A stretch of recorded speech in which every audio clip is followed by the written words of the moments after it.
세상의 모든 정보 윤인구입니다.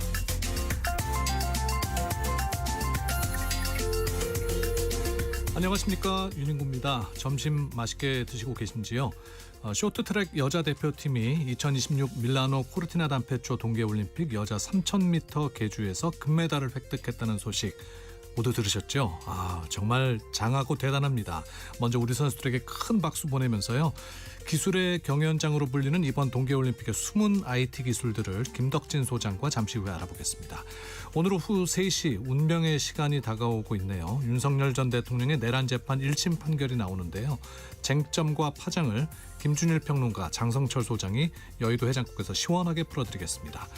6.3 지방선거가 100여일 앞으로 다가왔죠. 개혁신당은 어떤 준비를 하고 있는지 천하람 원내대표와 얘기 나눠보겠습니다.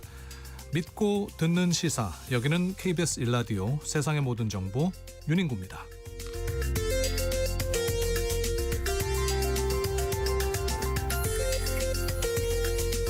오늘도 갓생 품격 있게 여러분과 함께하겠습니다. 설 연휴라는 긴 휴일 끝에 마주한 일상, 다 잘 적응하고 계시죠? 몸은 일터에 있습니다마는 마음은 아직 어딘가를 여행 중인 분들을 위해 오늘 주말 사용 설명서에서는 영화 왕과 사는 남자의 배경인 강원도 영월로 떠나보겠습니다. 요즘 이 영화가 관객 400만을 돌파하면서 영월행 티켓 구하기가 어렵다고 하는데 잠시 후 영월로 출발하기 전에 여러분만의 시네마 천국은 어딘지 먼저 듣고 싶네요. 여긴 정말 영화에 나와야 해 싶은 장소, 여러분이 다니시면서 보셨던 장소 추천도 좋고요. 영화를 보고 감동받아 실제로 찾아갔던 그곳은 어디였는지 지금 문자로 바로 공유해 주시기 바랍니다. 샵 9730, 샵 9730으로 문자 주시고요. 짧은 문자는 50원, 긴 문자 100원, 콩으로 보내시면 무료입니다. 문자 중에 추첨해서 1등급 한우 불고기 보내드리겠습니다. 오르는 물가보다 더 뜨거운 열정으로 오늘 하루도 맛있게 채워드리죠.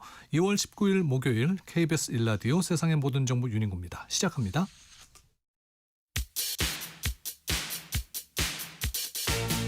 듣는 것만으로도 앞서갑니다. 오늘 경제 뉴스의 핵심, 경제 인사이트 픽.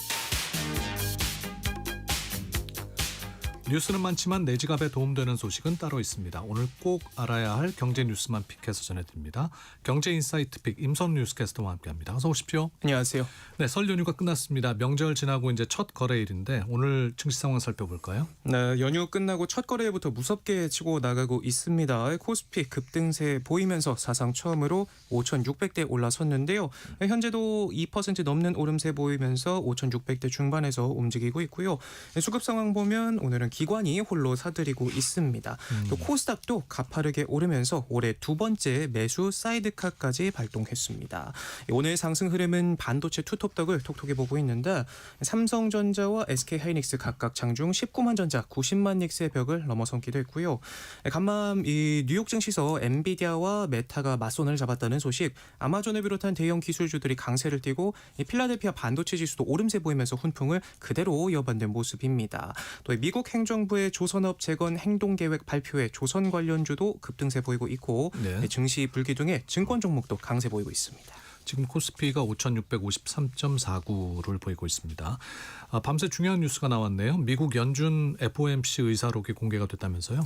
네, 맞습니다. 밤사이에 이제 연준의 지난달 FOMC 의사록이 나왔는데요. 이 의사록은 단순히 금리를 올렸다 내렸다라는 결과만 발표하는 성명서와 다르게 결론에 도달하기까지 위원들 간 치열한 논의를 담은 일종의 회의 뒷이야기인데, 이 의사록에서 한동안 금리 인하는 없을 것 같다는 시그널이 포착이 됐습니다. 지난달 금리 유지 결정 이후의 경로를 두고 연준 내부에서 극심한 분열이 있었는데, 큰 흐름은 당분간 금리를 유지하고 지켜보자였지만 인플레이션이 그 어느 때보다 강조되면서 금리 인상 가능성도 상황에 따라 논의할 수 있다는 의견이 나왔고요. 여기에 미국의 산업 생산이라든지 내구재 수주 같은 경기 지표들도 견조하게 나오면서 금리 인하 가능성이 점점 더 옅어지고 있습니다. 네, 미국이 그렇다면 우리도 이제 금리 내릴 여지는 줄어든 거네요. 맞습니다. 이렇게 미국이 숨고르기에 들어가면서 한은의 동결 기조도 꽤 길어질 걸로 보이는데요. 미국이 인하를 서두르지 않는데 굳이 한은만 금리를 더 낮춰서 격차를 키우고 환율 상승과 외국인 투자 자금 유출 압박을 자초할 이유가 없기 때문입니다. 여기에 환율뿐만 아니라 집값과 물가 불안도 완전히 해소되지 않은 데다 반도체를 비롯한 수출 호조로 당분간 이 경기 부양 압박에서도 자유로운 만큼 다음 주 스위스 통화정책 방향회의에서도 한은이 동결의 결정 확률이 높아질 걸로 보입니다. 네. 아니 일론 머스크가 대한민국의 인재들이여 오라라고 외쳤습니까? 네, 러브콜을 보냈는데요. 지금 머스크의 소셜미디어 계정 열어보시면요. 태극기 이모티콘으로 도배가 된 게시글이 하나가 있습니다. 아, 그래요? 예, 한국에 있는 반도체 인재들을 향해서 공개 구인장을 보낸 건데요. 세계 최고 수준의 AI 칩 개발 인재를 찾는다라고 써 있고 모집, 직무와 지원 방법까지도 상세히 담겼습니다.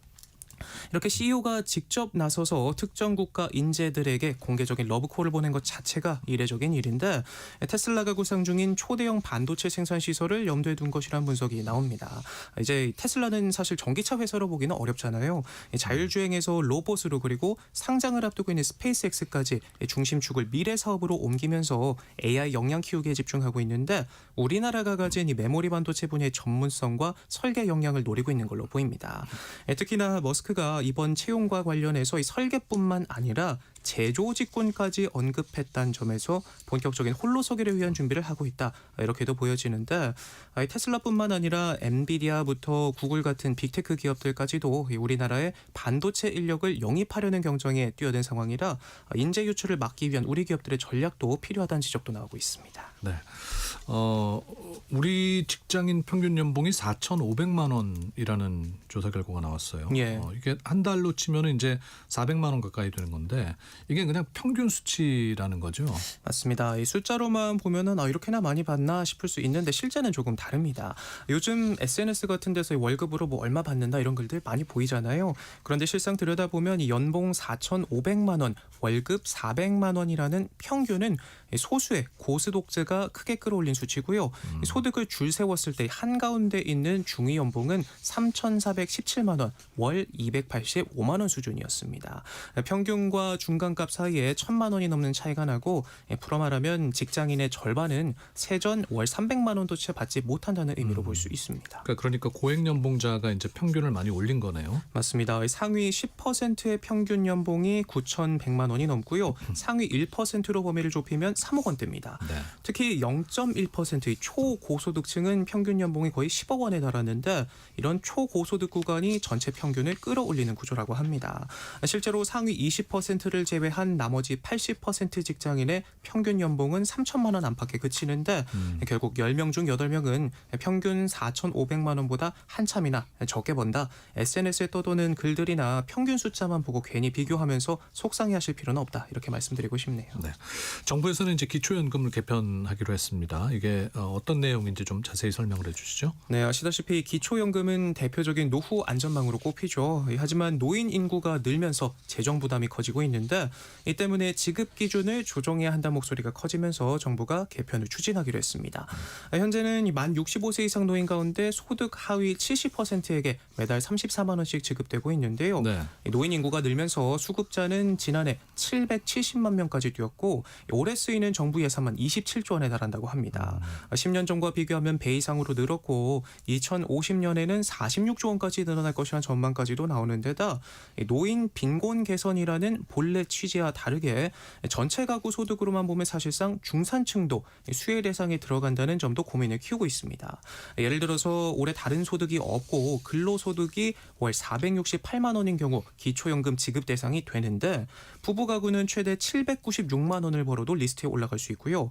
계산대로라면 공시가가 12억 원인 아파트를 보유한 소득 없는 노부부도 지원 대상에 포함돼 매달 55만 원씩 기초연금을 받을 수가 있습니다. 네. 이 때문에 20년 전 만든 지급 기준인 소득 하위 70%를 조정하자는 주장이 힘을 얻고 있는 거고요. 그러면 앞으로 어떻게 개편된다는 겁니까? 네, 하후 상박 이 어려운 사람들에게 더 두텁게 지원하자는 쪽으로 무게가 기울고 있는데요. 지금처럼 하위 70%에게 일괄적으로 같은 금액을 주는 대신 소득과 자산 수준에 따라서 차등 지급하는 방안이 검토되고 있습니다. 예를 들어서 단기적으로는 중위소득 100% 이하 노인에게만 지급하고 중장기적으로는 중위소득 50% 이하로 대상을 줄이자는 제안도 나왔고요. 또 부부가 함께 기초연금을 받는 경우에는 20% 감액하는 제도 같은 경우에는 전면 폐지하기보다는 단계적으로 개편하는 방안이 유력하게 검토되고 있습니다. 자, 부동산 얘기해 보겠습니다. 30대가 큰 손으로 등록했다고요? 네, 작년 서울에서 집합 건물, 아파트나 연립, 오피스텔 등을 처음으로 산 사람이 6만 1,000명 정도로 나왔는데 네. 이 가운데 절반을 30대가 차지했습니다. 그래요? 예, 이 관련 통계가 집계된 2010년 이후 가장 높은 수준이라고 하는데요. 4년 전 집값이 조정받을 때는 30% 중반대까지 떨어졌었는데 이후 3년 연속으로 상승 흐름 보이고 있습니다. 그 이유가 뭔가요? 이 여러 배경들 중에서도 먼저 6.27, 11.5 대책 이후 일반 대출은 까다로워졌지만 신혼부부 주택구입 자금이나 신생아 특례, 디딤돌 대출 같은 정책 자금은 상대적으로 문턱이 낮았던 만큼 이런 제도를 활용한 30대 실수요가 움직였다는 분석들이 보이고요. 또 지난해 서울 아파트값 크게 올랐잖아요. 이 때문에 지금 아니면 더 비싸질 수 있다는 불안 심리도 한몫했습니다. 예. 청약은 점점 더 어려워지고 전세를 끼고 먼저 매수하는 사례도 늘었다는 현장 얘기도 나오고 있는데 반면 40대, 50대의 비중은 줄어든 만큼 거래량 자체는 감소했지만 그 안에서 30대의 존재감은 더 커졌습니다. 올해 1월 등기 기준으로도 생애 최초 매수자의 절반 이상이 30대였을 만큼 내 집 마련에 대한 절박함이 통계로 드러난 모습이 아닐까 싶습니다. 네. 흔히 이제 직장 다니는 분들을 일컬어서 유리지갑이라고 하잖아요. 예, 이게 그렇죠. 좀 씁쓸한 소식이긴 한데 지난해 직장인들이 낸 근로소득세가 또 역대 최대치를 찍었다고요? 네, 더 번 것 이상으로 떼갔는데요. 작년 직장인이 낸 근로소득세 세액은 68조 원을 넘기면서 전년보다 두 자릿수 12%나 늘었습니다. 근소세는 국세 다른 주요 세목과 달리 해마다 늘고 있는데 최근 10년간 전체 국세 수입이 약 70% 늘어나는 동안 홀로 150% 넘게 급증했고요. 법인세나 부가가치세보다 증가폭이 훨씬 컸고 심지어 세수 결손이 있었던 해에도 근소세는 계속 늘어나면서 전체 국세에서 차지하는 비중도 18%까지 올라왔을 만큼 월급쟁이들의 유리지갑이 탈탈 털렸습니다. 그러니까 이게 월급 오르는 거에 비해서 세 부담이 더 빠르게 느껴지는 거는 이게 이유가 뭘까요? 이게 느낌적인 느낌이 아니라요. 실제 수치가 그렇습니다. 직장인들의 평균 연봉은 매년 오르고 있지만 8개 구간으로 구성된 소득세 과세 표준은 19년째 그대로 유지되면서 월급쟁이들의 세 부담이 지나치게 커지고 있다는 지적이 나오는데요. 물가가 올라 명목 임금이 올랐을 뿐인데 더 높은 세율 구간에 들어가게 되는 이른바 숨은 증세 효과가 생기는 구조를 손봐야 한다는 목소리가 많습니다. 특히 기업 실적이 개선되고 성과급 확대까지 겹치면 올해는 근소세가 70조 원을 넘길 가능성도 나오고 있는데 나라 곳간을 샐러리맨들의 유리지갑이 떠받치는 구조가 점점 고착화되면서 물가와 소득 변화를 반영한 과표 조정 논의가 다시 힘을 받을지 한번 지켜봐야겠습니다. BTS 방탄소년단이 이제 다음 달 컴백을 합니다. 근데 주변 예식장을 예약한 분들이 걱정의 태산이라고요? 네, 그렇습니다. 오래 기다려온 팬들에게는 축제 같은 소식이겠지만 콘서트가 열리는 광화문 일대 20만 명의 인파가 몰릴 만큼 교통편은 그야말로 지옥일 텐데 이 때문에 같은 날 주변 예식장을 예약한 예비 신혼부부들 또 돌잔치를 예약한 사람들은 비상이 걸렸다고 합니다. 그렇겠네요. 예, 특히 예식장 같은 경우에는 아시다시피 보통 6개월에서 길면 1년 전부터 예약을 하고 지금이면 이미 청첩장도 다 돌리고 있을 시점인데 공연 발표가 행사 2달 전에 나오면서 셈법이 복잡해졌다고 하는데요. 누가 1년 전에 BTS가 그날 복귀할 거라고 예상 아무도 예상 못했죠. 그런데 지금 날짜를 바꾸게 되면 수백만 원의 위약금을 물어야 하는데 그럼요. 예상도 못했고 또 그렇다고 또 개인이 대처할 수도 없는 상황이지만 관련 규정이나 기준에는 이런 초대형 이벤트 상황까지 염두에 둔 내용이 마련되어 있지 않다 보니까 기존 잣대로 뽑았기가 쉽지 않은 게 문제라고 합니다. 네. 자, 경제 인사이트 픽 오늘 여기까지 듣겠습니다. 임선우 뉴스캐스터와 함께했습니다. 고맙습니다. 고맙습니다. 네, 오늘 청취자 여러분께 영화를 보고 실제로 찾아갔던 장소, 또 감명 깊었던 장소, 영화에 나왔으면 하는 장소 어딘지 여쭤봤는데요. 6896님, 제주 사려니 숲이 정말 깨끗하고 신비로운 것 같더라고요. 영화 소재가 돼서 미스터리 판타지 로맨스 장르류로 나온다면 어떨까요? 세계 시장에도 잘 맞지 않을까요? 하고 문자 보내주셨고요. 0151님, 드라마 미스터 선샤인 배경인 안동시 기란면에 위치한 만유정 소개합니다. 아유, 저도 만유정 가봤는데 만유정 좋죠. 지난해 3월 산불에 소실되지 않아서 정말 다행이었어요. 놀러 많이 오십시오. 8722님, 영화 왕의 남자 보고 고창읍성 가봤는데 무장읍성, 선운사, 고인돌 공원도 가고 맛있는 로컬 푸드, 복분자, 메론, 수박, 고창 한우, 장어도 추천합니다. 라고 보내주셨습니다. 9690님, 영화 리틀 포레스트에 푹 빠져서 몇 번씩 보다가 휴가 중 군위 촬영지에 갔었어요.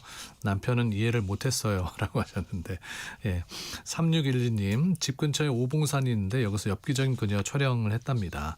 전지현이 산에서 소리 지르는 장면인데 아들과 함께 갔어요 하고 아드님 사진도 함께 보내주셨다고요. 많은 분들이 또 사진과 함께 문자 보내주셨는데요. 오늘 감사하고 또 여러분 계속 들으시면서 문자 보내주시면 좋겠습니다. 세상의 모든 정보 유닝구입니다. 듣고 계신 시각 12시 35분 지나고 있습니다. 교통정보 듣고 오겠습니다. 이 시각 교통정보입니다. 오늘 전체적으로 아침 출근 정체가 덜했고요. 고속도로는 지금 일부 귀경 방향으로 정체가 되는 곳이 있습니다. 먼저 경부고속도로 서울 쪽 지금은 양재에서 반포까지만 밀리고요. 서해안고속도로 서울 쪽 동서천 분기점을 앞두고 2km 구간 막힙니다. 이후 쭉 수월하다가 용담터널 부근 1차로엔 사고가 있어서 주의가 필요한데요. 사고 여파로 매송부터 2km가량 정체가 되고 있습니다. 청주 영덕고속도로 청주 쪽 회인 나들목에서 정체인데 1대 2차로에서 작업 중이고요. 중부내륙고속도로 양평 방향 선산 부근에서 상주터널 부근 또 좀 더 지나 상주 부근에서 사고가 있었던 북상주 부근까지 각각 6km 구간 더딘 흐름입니다. 순천 완주고속도로 완주 쪽으로 구례 1터널 1차로에서 사고 처리 중이라 주의를 하셔야겠는데요. 부근 정체되기 시작했습니다. KBS 교통정보센터에서 임초희였습니다. 지금 듣고 계시는 방송은 윤인구 세상의 모든 정보 윤인구입니다. 청취자 여러분들의 참여를 기다리고 있습니다. 문자번호 샵 9730, 샵 9730. 짧은 문자는 50원, 긴 문자는 100원의 정보 이용료가 있고요. KBS 콩 어플리케이션, 일라디오 유튜브 채널을 통해서는 무료로 참여하실 수 있습니다.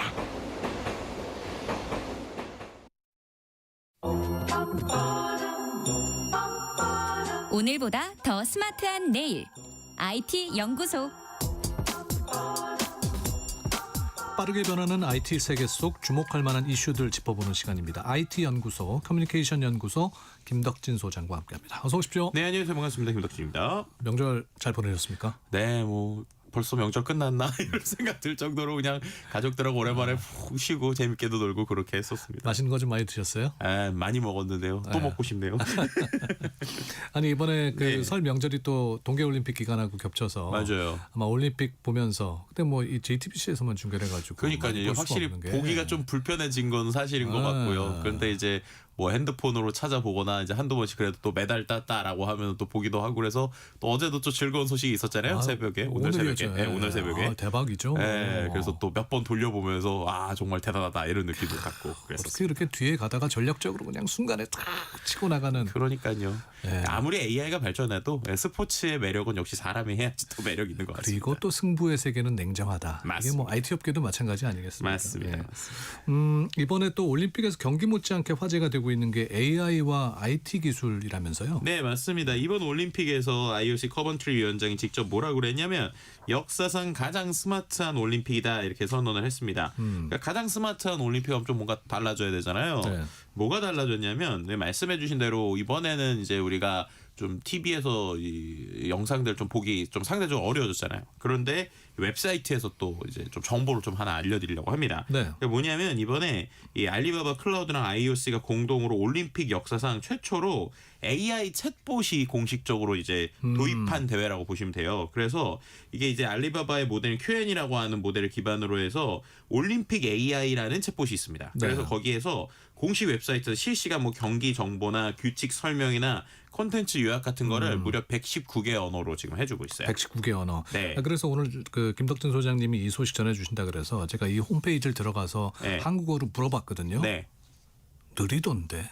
그래도 그 정도면 꽤 괜찮죠. 아 그래요? 네. 한참 생각하고 답하던데. 그게 아무래도 모델 자체가 아까 말씀드린 대로 우리가 말하는 글로벌 프론티어 모델 중에서 약간 이제 중국 모델을 써서 그런 것도 있긴 할 것 같은데 예. 근데 그럼에도 불구하고 꽤 잘하기는 해요. 그러니까 이제 어떻게 쓰시면 되냐면 olympics.com이라고 아예 웹사이트가 있어요. olympics.com에 들어가시면 거기에서 올림픽 여러 소식을 볼 수도 있는데 뭐 아예 사이트 자체를 한국어로 바꿔서 하실 수도 있지만 우하단에 가면 챗 with 올림픽 AI라는 버튼이 있어요. 맞아요. 네, 그 버튼을 누르고 나면은 그 안에서 이제 한국어로 물어보는데 말씀해주신 대로 이게 어떻게 보면 최신의 어떤 소식 자체를 실시간으로 받아오는 건 좀 느린데 뭐 해줬냐면요. 예를 들면 저 같은 경우는 컬링을 저희 아들이랑 보는데 네. 규칙을 솔직히 잘 모르겠는 거예요. 아. 그래서 거기에 컬링 규칙 좀 알려줘 이랬더니 한국어로 잘 정리해서 준다거나 아니면 오늘까지의 어떤 우리나라 순위를 알려줘 뭐 어떤 종목에서는 누가 유리해 같은 거 있잖아요. 그러니까 네네. 우리가 솔직히 동계올림픽을 하계올림픽보다는 조금은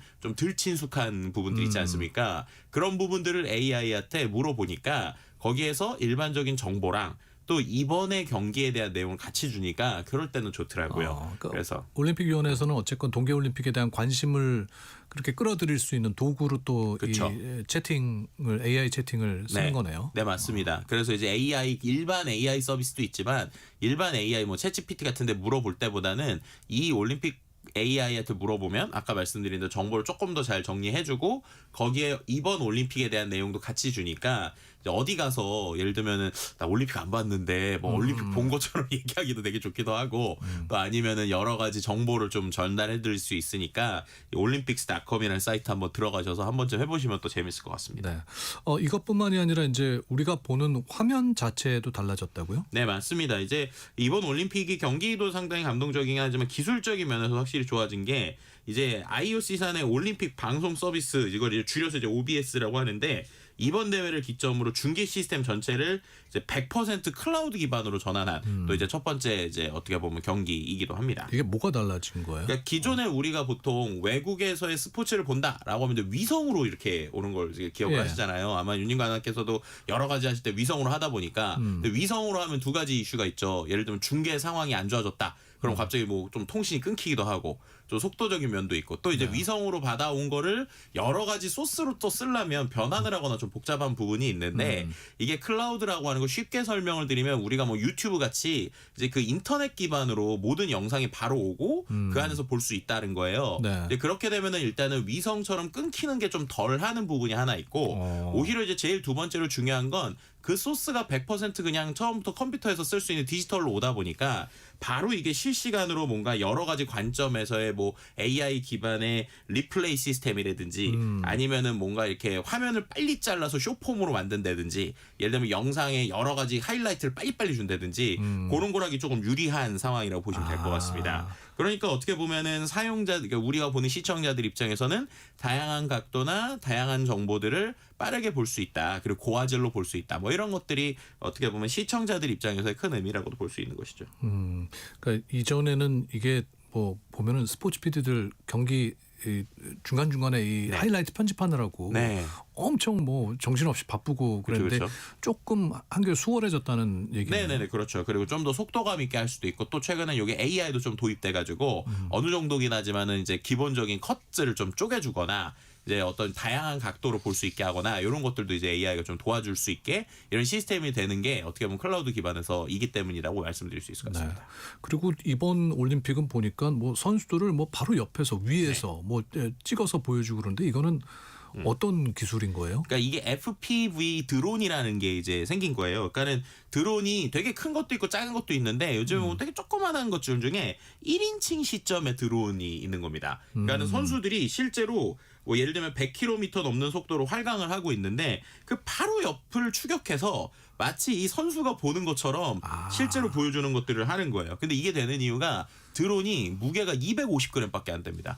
아주 작은 소형 드론이죠. 그게 이제 전문 파일럿이 고글을 쓰고 이제 드론에 장착되어 있는 카메라를 갖고 실시간으로 조정을 하는 거예요. 그러니까 실제로 이제 카메라 워킹을 이제 사람이 딱 이제 정말로 카메라를 이제 조이스틱 같은 거 들고 움직이는 거죠.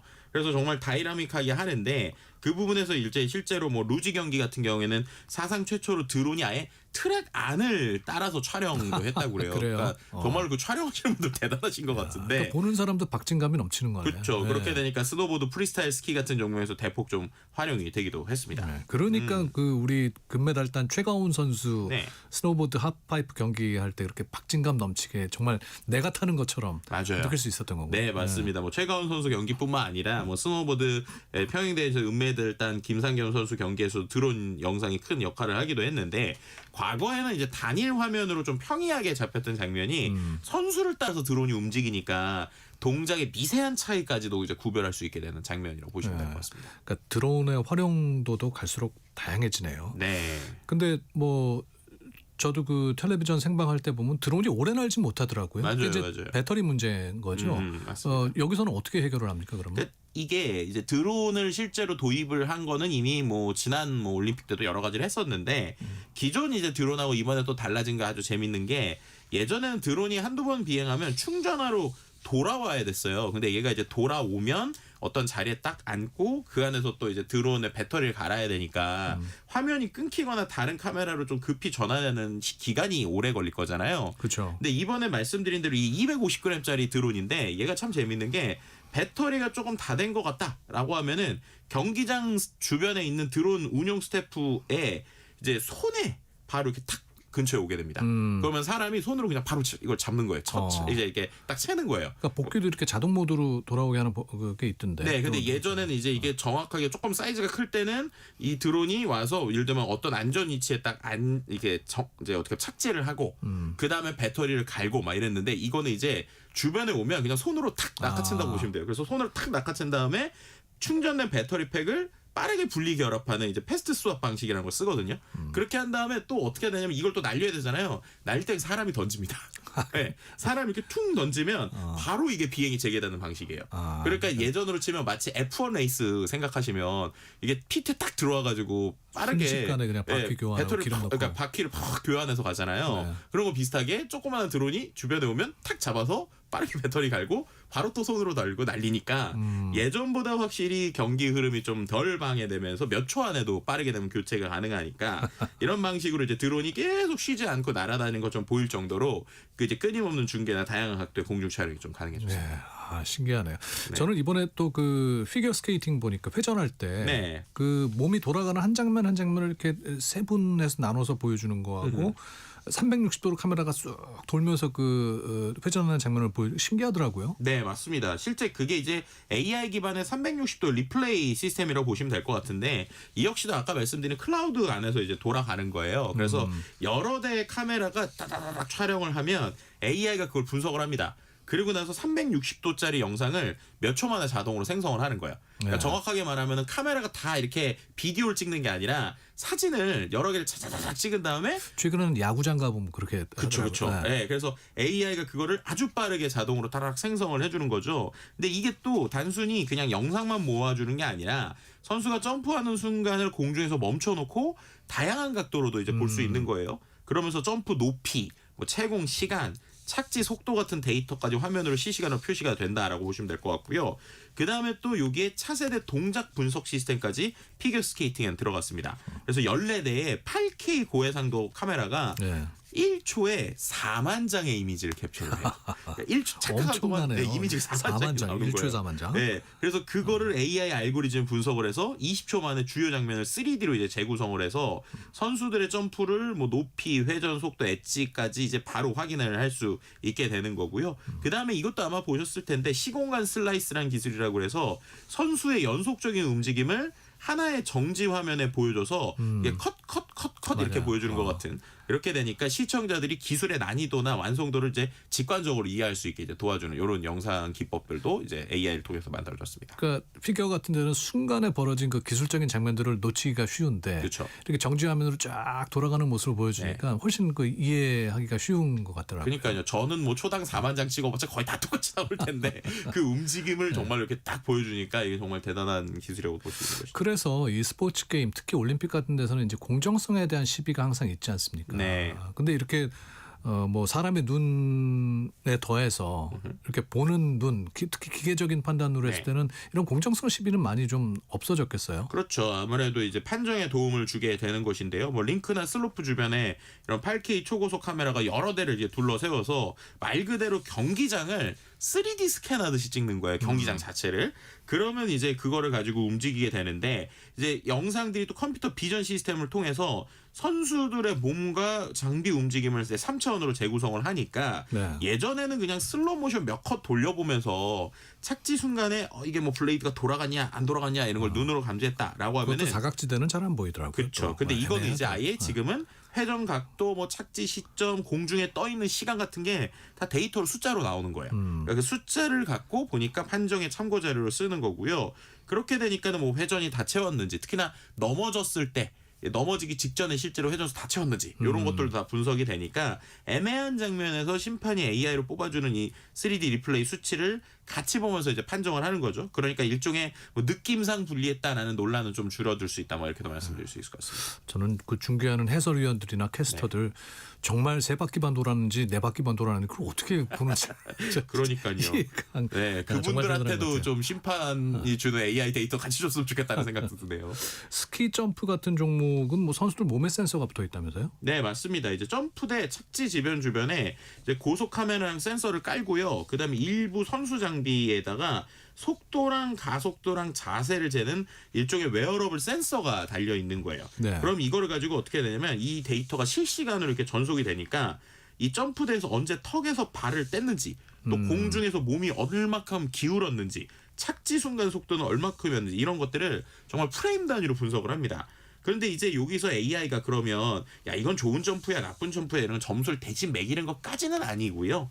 판정의 기준이 되는 비행거리나 비행 궤적, 착지 안전성 데이터를 정밀하게 보여주는 보조 도구니까 이 AI 센서가 보조 눈과 자의 역할을 하고 이것을 또 이제 사람이 심판화하는 뭐 이런 식의 어떤 그 콜라보가 있다, 뭐 이렇게도 말씀드릴 수 있을 것 같습니다. 우리 선수들이 선전하고 있는 쇼트트랙에도 뭐 적용된 기술이 있습니까? 네, 이제 쇼트트랙 같은 경우에는 또 이제 이 판정할 때 마지막에 또 비디오 판독이나 아니면 심판의 실시간 비디오 판독 이런 것들이 많잖아요.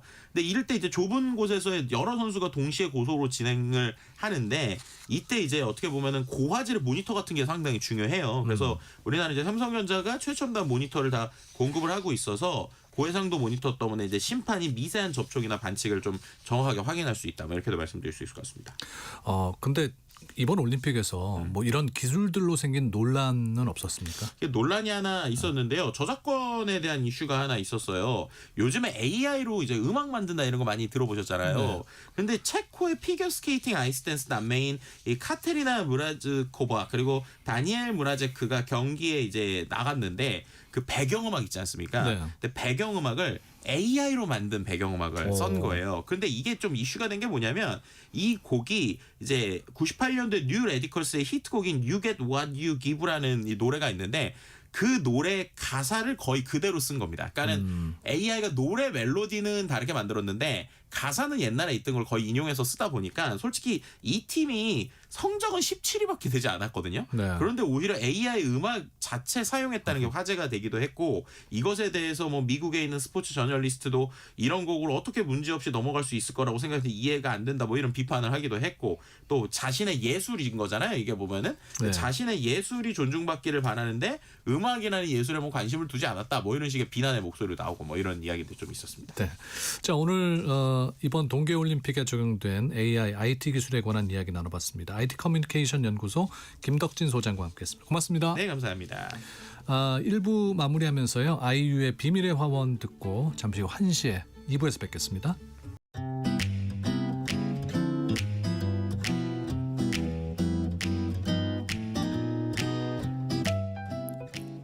안녕하세요. 바른말, 고운말입니다. 살다 보면 다른 사람과 함께 일을 해야 할 때가 많죠. 상대방이 일에 협조는 하지 않고 어딘가 삐딱하게 빗나가는 태도를 보이는 경우가 있는데요. 이런 것을 가리켜서 어깃장 놓는다라고 말합니다. 어깃장이란 말은 목재로 만드는 물건에 붙였던 나무와 관련이 있습니다. 보통 고급 가구나 문 같은 것을 만들 때는 질이 좋은 나무를 쓰는데요. 시간이 지나도 쉽게 휘지 않도록 미리 잘 처리했었습니다. 그런데 옛날 집의 광이나 부엌의 문은 그렇게 질이 좋은 나무를 쓰지 않았다고 합니다. 그리고 내 아귀를 잘 맞춰서 만든 것이 아니라 잡목으로 대충 만들었는데 이런 나무로 만든 문이 노천에 있다 보면 비바람과 햇빛에 쉽게 노출돼서 비틀어지거나 휘는 일이 많았습니다. 그래서 문을 짤 때 이어붙인 나무판 따위가 어그러지지 않도록 문짝에 대각선으로 나무를 붙였는데요. 바로 이 나무를 어깃장이라고 한 거죠. 어깃장이란 말이 대각선으로 붙여진 모양에서 나왔기 때문에 어깃장을 놓다라는 말은 어떤 일을 어그러지게 한다거나 바로 되지 못하도록 방해하고 회방하는 것을 뜻하는 말이 된 겁니다. 어깃장의 뜻풀이에 짐짓 어기되는 행동이라고 돼 있는데 여기서 어기되다는 순순히 따르지 아니하고 못마땅한 말이나 행동으로 뻗대다라는 뜻의 동사입니다. 지금까지 바른말 고운말 아나운서 국혜정이었습니다.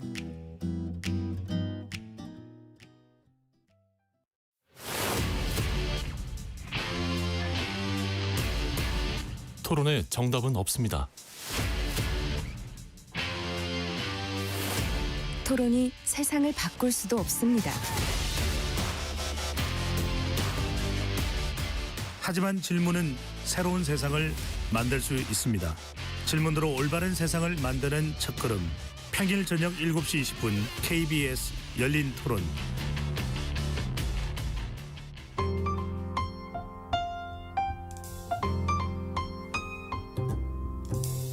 어떤 하루 보내고 계신가요?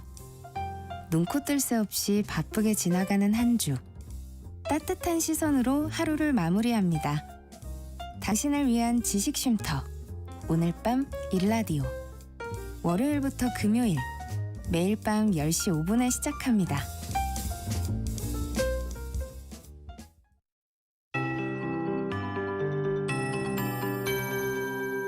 KBS 58분 날씨. 오늘은 봄의 두 번째 절기 우수입니다. 우수가 지나면 추위가 점차 누그러지고 얼었던 땅이 녹고 계절의 흐름이 겨울에서 봄으로 옮겨가는 시기인데요. 하지만 오늘 아침 공기는 평년 이맘때보다 다소 차가웠습니다. 아침 기온 서울이 영하 3.3도 등 어제보다 1도에서 5도가량 낮았습니다. 하지만 한낮에는 기온이 빠르게 오르며 평년 기온을 웃돌아 온화하겠습니다. 낮 기온 서울 7도, 대전 11도, 광주 10도, 대구 12도로 어제와 비슷하겠고요. 영남 내륙을 중심으로는 기온의 일교차가 15도 이상 크게 나겠습니다. 옷차림에 유의하셔야겠습니다. 오늘도 전국의 하늘 표정이 맑겠고요. 공기질도 양호해서 야외 활동하기 좋겠는데요. 다만 갈수록 건조해져서 불씨 관리를 잘 해주셔야겠습니다. 현재 영남 대부분 지역과 충북, 영동, 전남 동부 지역에 건조특보가 확대 발효됐습니다. 바람도 강하게 불어서 산불 조심해야겠습니다. 주말에 가까워질수록 날은 더욱 포근해지겠는데요. 내일 서울의 낮 기온 13도, 토요일에는 17도까지 오르며 4월 초순처럼 따뜻하겠습니다. 일요일에는 전국 곳곳에 비가 내리겠고요. 비가 그친 뒤 월요일 아침에는 다시 영하권 추위가 찾아오겠습니다. 현재 서울의 기온은 6도, 습도는 36%입니다. 조하늘입니다.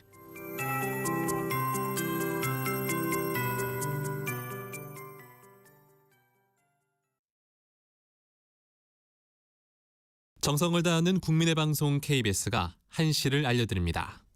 AM 711kHz, FM 97.3MHz, KBS 1라디오입니다. HLKA.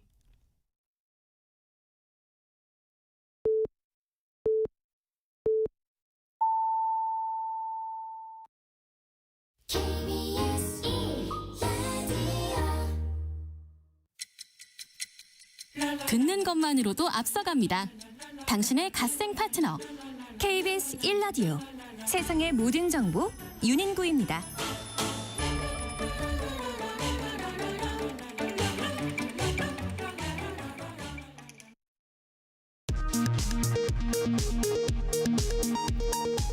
이 시각 라디오 정보센터 뉴스입니다. 밀라노 코르티나 단페초 동계올림픽에 출전한 우리나라 여자 쇼트트랙 대표팀이 3000m 계주에서 우리 선수단의 두 번째 금메달을 안겼습니다. 코스피가 사상 처음으로 장중 5,600선을 돌파하며 강세를 이어가고 있습니다. 코스닥도 장중 급등세를 보여 오전 한때 매수 사이드카가 발동됐습니다.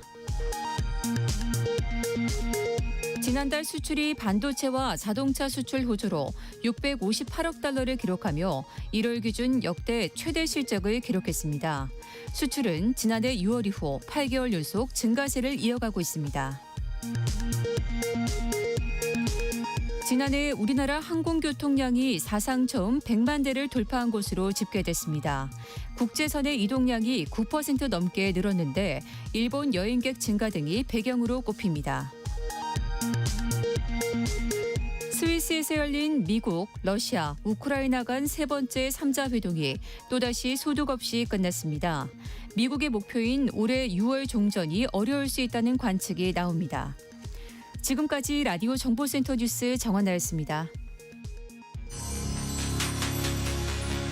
일상의 깊이를 더합니다. 당신을 위한 프리미엄 인사이트. KBS 1라디오. 세상의 모든 정보 윤인구입니다. 2부 시작합니다. 2부에서는요. 윤석열 전 대통령의 내란 우두머리 1심 판결의 주요 쟁점과 결과 목요일에 두 남자 장성철 소장, 김준일 평론가가 여의도 해장국에서 시원하게 풀어드립니다. 6.3 지방선거를 100여일 앞둔 개혁신당은 요즘 어떤 판을 짜고 있을까요? 천하람 원내대표와 잠시 후에 직접 만나보겠습니다.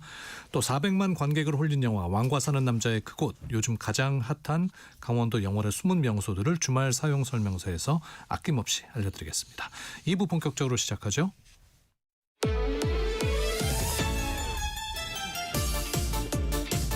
오늘 정치 뉴스에 속 뒤집힌 분들 다 오세요. 맑은 국물로 풀어드립니다.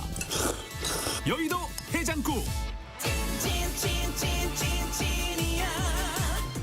매일매일 쏟아지는 정치 뉴스로 속이 답답한 분들을 위해서 준비했습니다. 정치로 제한속, 팩트로 풀어드리는 여의도 해장국, 장성철 공론센터 소장, 김준일 시사평론가 나오셨습니다. 어서 오십시오. 예, 안녕하세요. 네, 명절 잘 보내셨습니까? 네. 네, 오늘도 또 신랄한 비평 부탁드리면서 첫 번째 소식은 연휴 내내 또 이재명 대통령과 장동혁 대표 SNS에서 부동산 관련 공방을 벌였습니다. 어떻게 보셨습니까?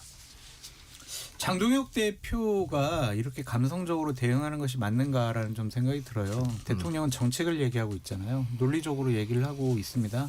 근데 장동혁 대표가 야당 대표라면 대한야당, 정책야당을 추구하고 있잖아요. 그러면은 이재명 대통령의 지금 다주택자 관련된 부동산 정책 첫 번째, 두 번째, 세 번째 이거 잘못된 것 같습니다. 우리 국민의힘은 첫째, 둘째, 셋째 이런 대안을 마련하고 있습니다. 이렇게 접근하는 게 맞지. 우리 엄마가 지금 당신 집 보러 간대. 이렇게 접근하는 게 과연 맞는 것인가 그런 생각이 들고요. 프레임 자체가 장동혁 대표나 국민의힘에게 좋지가 않아요. 왜냐하면 전 국민 중에서 다주택자가 많습니까? 아니면 다주택자가 아닌 분들이 더 많습니까? 그러니까 이거는 기본적으로 불리한 싸움이 될 수밖에 없어요. 근데 이렇게 직접 참여를 한 것 자체가 좀 정치적으로 판단이 부족한 것이 아닌가 그런 생각이 듭니다. 반박할 여지가 없어서 그렇게 저 감성적인 사진 올리고 글을 쓴 건가요? 아니 뭐 저는 그러니까 야당 대표가 할 수 있는 지적이라고 봤어요. 처음에 이제 지난 13일에 이렇게 시작을 했거든요. 또 이재명 대통령님 또다시 한밤중에 다주택자들을 향해 사자우를 날리셨습니다. 뭐 다 기니까 중략하고 국민에 대한 부동산 겁박을 멈추고 국민의 목소리에 귀를 기울이십시오. 내용인즉슨 다주택자도 국민인데 왜 이렇게 겁박하느냐 뭐 이런 시각을 가지신 분도 있으니까 야당 대표가 할 수도 있다라고 보고 근데 이재명 대통령이 다음 날에 저는 부동산 시장 정상화를 추구할 뿐 집을 팔라고 강요하지 않는다라고 얘기를 했어요. 여기까지는 뭐 이해했습니다. 근데 갑자기 이제 노모 장동혁 대표의 노모가 등장하세요. 95세 노모가 등장하면서 대통령 때문에 불효자는 운다. 뭐 이 집 없애려면 내가 얼른 죽어야지. 뭐 이렇게 뭐 노모가 얘기했다라는 걸 소개를 하고 뭐 핸드폰만도 못한 늙은이는 어서 죽어야 하는디 이게 어머니가 얘기했다라는 거. 그러니까 산으로 갔어요. 그러니까 아니 그냥 논장을 버리려면 끝까지 버리지. 이게 노모를 계속 언급을 하면서 뭐 이게 저는 손발이 좀 오그라들었는데 이렇게 장동혁 대표가 적었어요. 어머니의 목소리인데 아들아 지금 우리 노인정은 관세하고 쿠팡인가 호빵인가 그게 제일 헛하다. 날 풀리면 서울에 50억짜리 아파트 구경 가기로 했으니까 그리 알아. 아 이걸 진짜 어머니가 얘기했을까 이렇게? 50억짜리 아파트 뭐 강남 지나다니면 저도 뭐 보는데 그거 구경하러 안 다니거든요. 너무 뭔가 자기적으로 뭔가 끌어내려고 하는 게 제가 보기에는 뒤로 가면서 산으로 갔다. 이거는 저는 국민의힘 내부에서 좀 비판이 나오거든요. 왜 어머니를 이렇게 계속 끌어다 이상한 얘기를 하느냐. 그래서 그냥 뭐 다주택자에 대해서 갈라치기 하지 말라 정도까지는 뭐 거의 동의하든 동의하지 않든 야당 대표로서 할 수 있었는데 뒤에는 저희가 보기에는 이거는 아니다. 그 생각이 많이 들어요. 네. 오늘 최고위에서도 이제 뭐 대통령 SNS에 답변하느라고 뭐 설 때 과로사 할 뻔했다라고. 그러니까 이 정도 가지고 과로사 4번 올린 거 아니에요? 네. 근데 연휴 때 4번 올렸다고 과로사 할 거면 저는 이제 상대방이 새벽에 자꾸 올리니까 이제 그거 보느라고. 그럼 낮잠 주무시면 되죠. 그래서 이거 가지고 과로사 하실 거면 그냥 당대표직을 그만두시는 게 어떨까. 그게 국민의힘과 보수파 진영의 지방선거 승리를 위해서 도움이 되지 않을까 좀 그런 생각이 들고요. 정책적으로 좀 뒷받침을 잘 받거나 아니면은 정책위원회에다가 우리 국민의힘의 부동산 정책은 이런 거야라는 거를 빨리 좀 지시를 내려서 대안을 마련하는 것이 좋지 않을까. 감성적인 접근은 옳지가 않아요. 그 이 대통령의 그런 잦은 언급에 대해서는 뭐 두 분 하실 말씀은 없어요? 뭐 정무적인 판단이죠. 정략적인 판단이라고도 보고요. 1월 23일부터 트위터 X9 트위터 X에다가 본격적으로 올리기 시작했는데 지금 전체적으로 보면은 시장이 움직이고 있어요. 그 데이터를 좀 말씀을 드리면은 그 다주택자들이 실제 매도하는 사람들이 늘고 있다. 부동산 빅데이터 업체 아실이라는 곳에 이제 언론 보도 난 거를 보면은 지금 설 연휴 일주일 전보다 18일 기준으로 서울의 아파트 매물이 3.9% 늘었어요. 그 얘기인즉슨 설 연휴 기간에도 아니면 직전에 아파트를 내놓겠다라는 사람이 상당히 늘어났다라는 거고 1월 23일과 비교를 해보면은 14.2%가 늘어났어요. 매물이. 그거는 확실히 대통령이 양도세 중과 유예를 그만하겠다라고 그리고 뭐 대출도 여러 다주택자 대출도 이제 좀 검토를 하겠다 이렇게 연장하는 거 검토하겠다 이런 메시지가 확실히 먹혔다. 물론 그분들은 불편할 수 있겠죠. 그분들은 불편할 수 있는데 어쨌든 이거는 선거는 뭐 이거 선거용이라고 본다면은 선거는 다수의 지지를 받는 게 중요하면은 이게 먹히고 있다 이렇게 보는 게 맞을 것 같아요. 위험해 보이기도 해요. 근데 위험하다? 직접적으로 이것에 대해서 주도하고 계시잖아요. 근데 많은 전문가들이 아유 부동산 안 잡혀. 부동산 정책 실패할 거야. 성공 못해. 시장은 못 이겨. 이런 얘기를 많이 하고 있잖아요. 지금은 뭐 김준일 평론가님 말씀하신 것처럼 그래도 효과를 봐서 매물이 좀 나오니까 야 대통령의 푸시가 지금 통하는 거 아니냐? 야 이거 이렇게 하면은 또 괜찮겠는데? 라고 생각이 들지만 결국엔 시장에게 지면 어떡할 거예요? 부동산 안 잡히면 어떡할 거예요? 그냥 서울 집값 계속 폭등하면 어떡할 거냐고요. 그러면은 그 비판은 오로지 다 대통령한테 받을 수밖에 없어요. 그래서 이거는 대단히 좀 조심스럽게 접근하는 것이 어떨까라는 생각이 드는데 이미 늦었다 그거는. 이제 이거는 코스피 5천처럼 대통령이 내가 부동산 잡겠어. 집값 잡겠어. 라고 계속 얘기하시니까 안 잡으면 큰일 난다. 그런 생각이 듭니다. 대통령의 강력한 의중이 계속 나오고 있는 것 같아요. 근데 이제 그 우리 설 연휴 시작하기 전에 여야 영수회담 이제 오찬하면서 예정이 돼 있었던 장동욱 대표가 참석을 안 했잖아요. 노쇼. SNS 오늘 장동욱 대표가 이런 말도 있어요. SNS에 보니 굳이 안 만나도 될 것 같다. 네. 안 만나도 되는 건가요? 좀 두 분이 만나서 얘기하면 좋을 것 같은데. 저 포도는 실 거야 약간 이소부화에 나오는 얘기 같아요. 그래서 그냥 자기 변명이죠. 사실 이거 안 만나지, 그러니까 1시간 전에 취소함으로 인해서 좀 비판을 많이 받았잖아요. 보수 진영 내에서도 김용태 의원이 아니 가서 그러면 밥상이라도 업고 나오지 왜 안 만나냐, 그렇게 좋은 기회가 어딨냐 이렇게 비판을 받았기 때문에 뭐 인식의 차이가 있다라는 거를 지금 말한 것 같아요. SNS로 해봤지만은 대통령 설득도 안 되고 인식의 차이가 있다라는 건데 제가 장성철 소장님하고 SNS로만 대화를 하는 것과 직접 방송에 나와가지고 이렇게 설전도 벌이고 이렇게 하는 것과 어떤 게 더 이게 서로를 위해서도 그렇고 국민들을 위해서 좋을까요? 이건 직접 만나서 이견을 확인을 하고 그거를 직접 눈으로 보면서 레이저도 쏘고 예, 그렇게 하는 게 더 훨씬 낫지 않을까요? 아니 저희 방송에서는 그 두 분이 특별히 설전을 뭐 오간 적은 없었던 것 같은데. 해볼까요? 좀 해보세요. 그래야 저 근데 듣는 분들도 이게 국민의힘이나 보수 우파 쪽이 조금 상식에 맞는 얘기들을 하고 행동을 해야 제가 그래도 보수 우파의 입장을 대변하고 싶어 하니까 그럴 텐데 지금은 조금 아직은 좀 힘듭니다. 일단. 제가 보기에는 거의 이재명 친명 저보다 훨씬 친명인 것 같아요. 지금 투항했어요. 투항. 대통령의 성공을 저는 원합니다. 아니 대한민국 대통령이잖아요. 그 윤인구 앵커님은 대통령 성공 안 오네요? 뭐 대한민국의 성공을 위해서 그렇죠. 대통령이 잘하길 바라는 거죠. 아니겠습니까? 아니 윤석열 대통령 때도 좀 성공을 원하시지. 성공하기 위해서 제가 계속 끊임없이 처음부터 김건희 안 된다. 지금 이렇게 국정원이 하면 안 된다. 그렇게 엑스파일 공개하겠다고 협박하고 협박 안 하고 갑자기 했어요. 예, 분위기 달아오르고 있습니다. 국힘에서 이제 새 당명을 조만간 발표할 것 같습니다. 뭐 여러 가지 그 후보가 나오고 있는데 한 2개로 좁혀졌다면서요? 미래연대랑 민주공화당 요거 2개로 좀 좁혀진 것 같아요. 그래서 오늘 2개를 보고하려고 했었는데 좀 지도부에서 일단은 최고위원들끼리 좀 공유하고 논의해보고 의총도 좀 거기에다가 안건을 좀 올려서 의원들 얘기 좀 들어보겠다 그런 입장인 것 같고요. 중요한 거는 오늘 뭐 발표해버리면 윤석열 피고인에 대한 1심 선고가 나오기 때문에 당명은 되게 바꾸는 건 좋은 일이라고 생각을 하고 있잖아요. 네. 그 세일즈를 잘 못할 것 같아서 오늘은 그냥 단순히 뭐 얘기만 듣고 좀 논의를 더 이어가는 걸로 할 것 같은데 다음 주 되면은 인재영입위원회에서 뭐 1차 명단도 발표하고 당명 바꾸는 것도 얘기를 하고 그렇게 차근차근 진행할 것 같습니다. 뭐가 될 것 같아요? 뭐가 된데 중요하겠습니까 이게?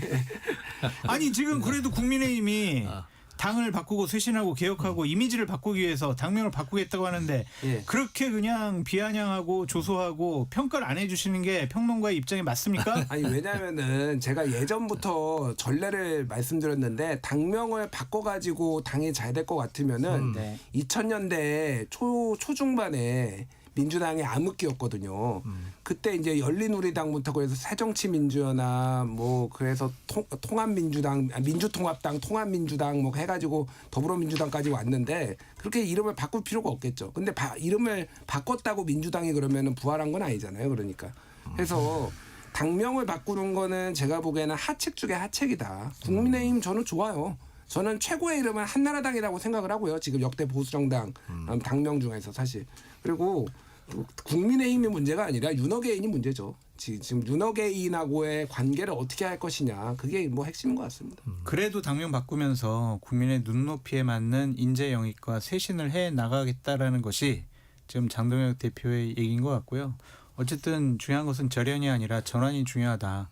그런 입장을 좀 갖고 있는 것 같은데 공화당이라는 단어에 상당히 좀 애착이 있는 것 같아요.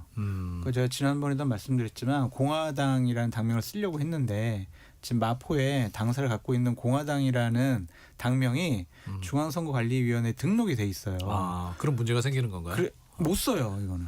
쓸 수 없다. 쓸 수 없으니까 그럼 앞에다가 뭐... 민주, 자유 이런 걸 붙여가지고 약칭으로 공화당 이렇게 하려고 하는 것 같습니다. 그래서 미래연대보다는 민주공화당이 최종 당명으로 확정될 가능성이 높아 보입니다. 근데 그 약칭을 공화당을 못 쓰게 돼요. 그러면 못 써요? 예, 공화당이랑 정당이 있으면요.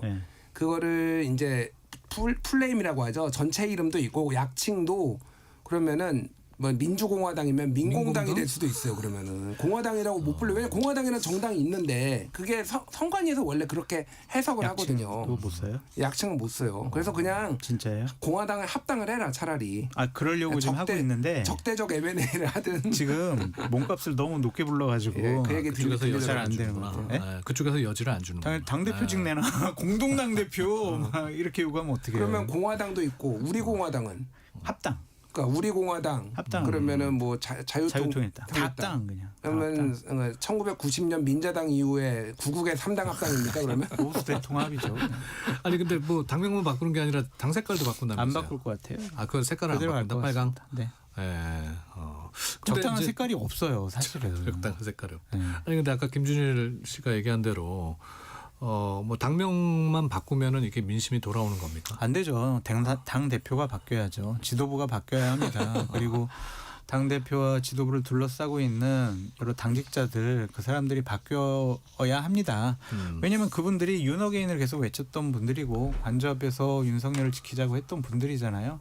간판만 바꾼다고 음식 맛이 똑같으면 손님들이 뭐 가겠습니까?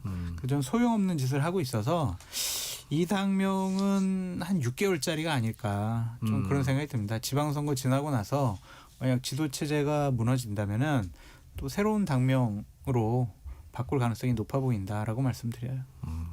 아니 근데 멀쩡한 당 대표를 어떻게 바꿉니까? 멀쩡해요? 아니 비판받을 부분도 있지만은 아니 보수 우파를 위한다면서 맨날 장도혁 대표 험담하고 끌어내리려고 하고 이러니까 장도혁 대표가 다 이렇게 친한게도 쳐내고 그러는 거 아니에요? 근데 제 생각이 아니라 국민들도 그렇게 판단을 하고 있으니까 우리가 연휴 때 봤던 많은 여론조사에서 정당 지지율에서도 민주당이 거의 반토막 그리고 그렇죠. 지방선거 전망과 관련해서도 뭐 정권 지지 아니면 견제 정권 지지가 훨씬 더 많이 나오잖아요. 그거는 제 마음이 아니라 국민의 민심과 마음을 제가 대변하는 것이다 라고 이해해 주십시오. 아니, 정당이 잘 나갈 때도 있고 못 나갈 때도 있지. 지지율 안 나온다고 당대표 계속 갈아치우기 시작하면은 그거 어떡합니까? 그건 정치적인 책임을 당대표가 져야죠. 아니 그러니까 이제 지방선거 전망이 암울한데 그냥 이 체제대로 그냥 가서 져요? 제가 예전에 선수를 황교안 장동혁 평행이론이라는 칼럼을 쓴 적이 있잖아요. 네. 그게 완성이 되려면요. 최고의 명문 칼럼. 예, 그거가 완성이 되려면요. 어떻게 돼야 되느냐? 성 져야 된다? 아니 그게 아니라 장동혁 체제로 끝까지 지방선거까지 치러야지. 그러니까 그게. 선거 그게 지라는 말씀이잖아요. 평행이론이 완성되는 거예요. 본인의 이론을 입증하기 위해서 지금 야당과 보수파 진영을 망가뜨리려고 하는 저 음모에 대해서는 규탄하지 않을 수 없습니다. 아니 어쨌든 국힘 내에서도 이제 장 대표에 대해서 계속 이제 촉구를 하고 있죠. 윤과 절연해라. 예. 촉구를 하고 있는데 채널 A랑 최근에 인터뷰를 했는데 그 절연이 아니라 전환의 시간이다 이런 얘기를 했어요. 그래서 기존의 입장은 다 설명한 바 있다 이런 취지의 얘기를 했거든요. 그 얘기인즉슨 그러니까 오늘 아마 그 윤석열 대통령 그 내란 우두머리 1심 선고가 나오면 입장이 나오기는 할 거예요. 국민께 사과드린다 이 정도가 나오는데 지금 사람들이 물어보는 거는 윤석열 윤어게인 세력과의 절연인데 그거는 얘기를 안 할 겁니다. 그거는 얘기를 안 하고 우리는 이제 미래로 나아가고 민생 중심 정당으로 가자. 지금 대통령하고 장도혁 대표가 이렇게 부동산 가지고 얘기를 한 것도 우리는 이제 민생 얘기를 하겠다라는 그런 시그널이거든요. 그래서 그렇게 이제 가려고 할 거예요. 그리고 당명 바꾸고 인재 영입하고 당원 당규 바꾸고 하면서 하려고 할 텐데 문제는 국민들이 반응을 할 것이냐. 워낙 이게 중차대한 문제라서 그거를 끊임없이 물어볼 거예요. 그게 참 딜레마적인 상황이 오긴 할 겁니다. 네, 일단 그 얘기 하기 전에 오늘 이제 3시에 앞서 얘기한 대로 이제 윤 대통령 내란 1심 선거가 나오는데 어떻게 결과를 예측하십니까? 뭐 가능성이나 예측보다는 저는 당위성을 좀 말씀드리고 싶은 게 그냥 사형 선고가 나왔으면 좋겠습니다. 특검이 구형한 대로? 네, 맞습니다. 그러니까 헌법적인 가치를 근본적으로 훼손을 했고 또한 많은 법률을 위반을 했고 한덕수 이상민 전 장관 국무총리에 대해서도 내란이라고 명확하게 규정이 되어 있지 않습니까? 네. 내란 우두머리 관련된 혐의입니다. 그리고 재판 과정 중에서 정말 해괴망측한 논리로 자신의 불법적인 비상계엄을 옹호하고 또 계몽령이라고 하면서 국민을 깨우치겠다라는 해괴망측한 얘기를 많이 했습니다. 그리고 국정 운영도 상당히 이상한 일들이 너무 많이 벌어졌다. 이런 것에 대해서 엄중하게 처벌하고 선고를 하지 않으면은 또 이제 후손들이 이런 것들에 대해서 야 뭐 이래도 그냥 뭐 좀 사형은 안 받고 무기징역 받고 또 20년 지나서 감형 받고 뭐 그럴 수 있겠네라고 안이하게 생각할 수 있을 것 같아요. 그래서 저는 그냥 엄중하게 더 엄격하게 처벌하는 선고형이 나왔으면 좋겠다. 그래서 사형 선고가 나오길 바란다라고 말씀드리고 그게 국민의힘에게도 좋아요. 오죽하면 지기현 판사가 사형 선고를 했겠냐. 그러니까 우리 보수 우파 국민의힘 또 뭐 여러 뭐 전한길 씨, 고성국 씨 이런 사람들도 이제는 윤석열 버려라. 그렇게 얘기할 수 있는 명분이 생길 것 같아요.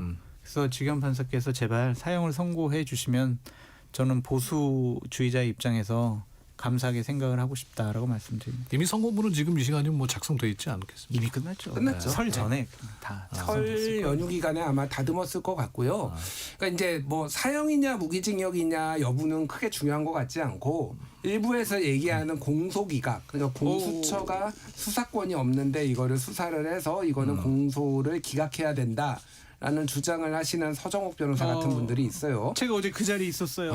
예. 괴로웠어요. 그런데 공수처 물론 이제 재판부가 다르기는 하지만은 다른 이제 국무위원들 내란 주요 임무 종사 형을 내릴 때 선고를 할 때 이미 공수처의 수사에 대해서 이게 적법하다라고 이미 나왔어요. 그러니까 이게 기속력이 있지는 않아요. 다른 재판들이 내란 우두머리 재판이 다른 내란 재판과 관련해서 이거에 무조건 따라야 되는 건 아니지만은 이미 앞서서 나온 것들이 있으면 그거를 다 반박을 해야 돼요. 논리적으로. 그러면 왜 이게 지금 다른지에 대해서 그게 그렇게 쉬운 일은 아니고 법원도 어쨌든 약간 이런 부분은 통일성을 좀 기하려고 하는 부분이 있기 때문에 저는 유죄는 무조건 나올 것 같다. 그렇게 봅니다. 예. 네.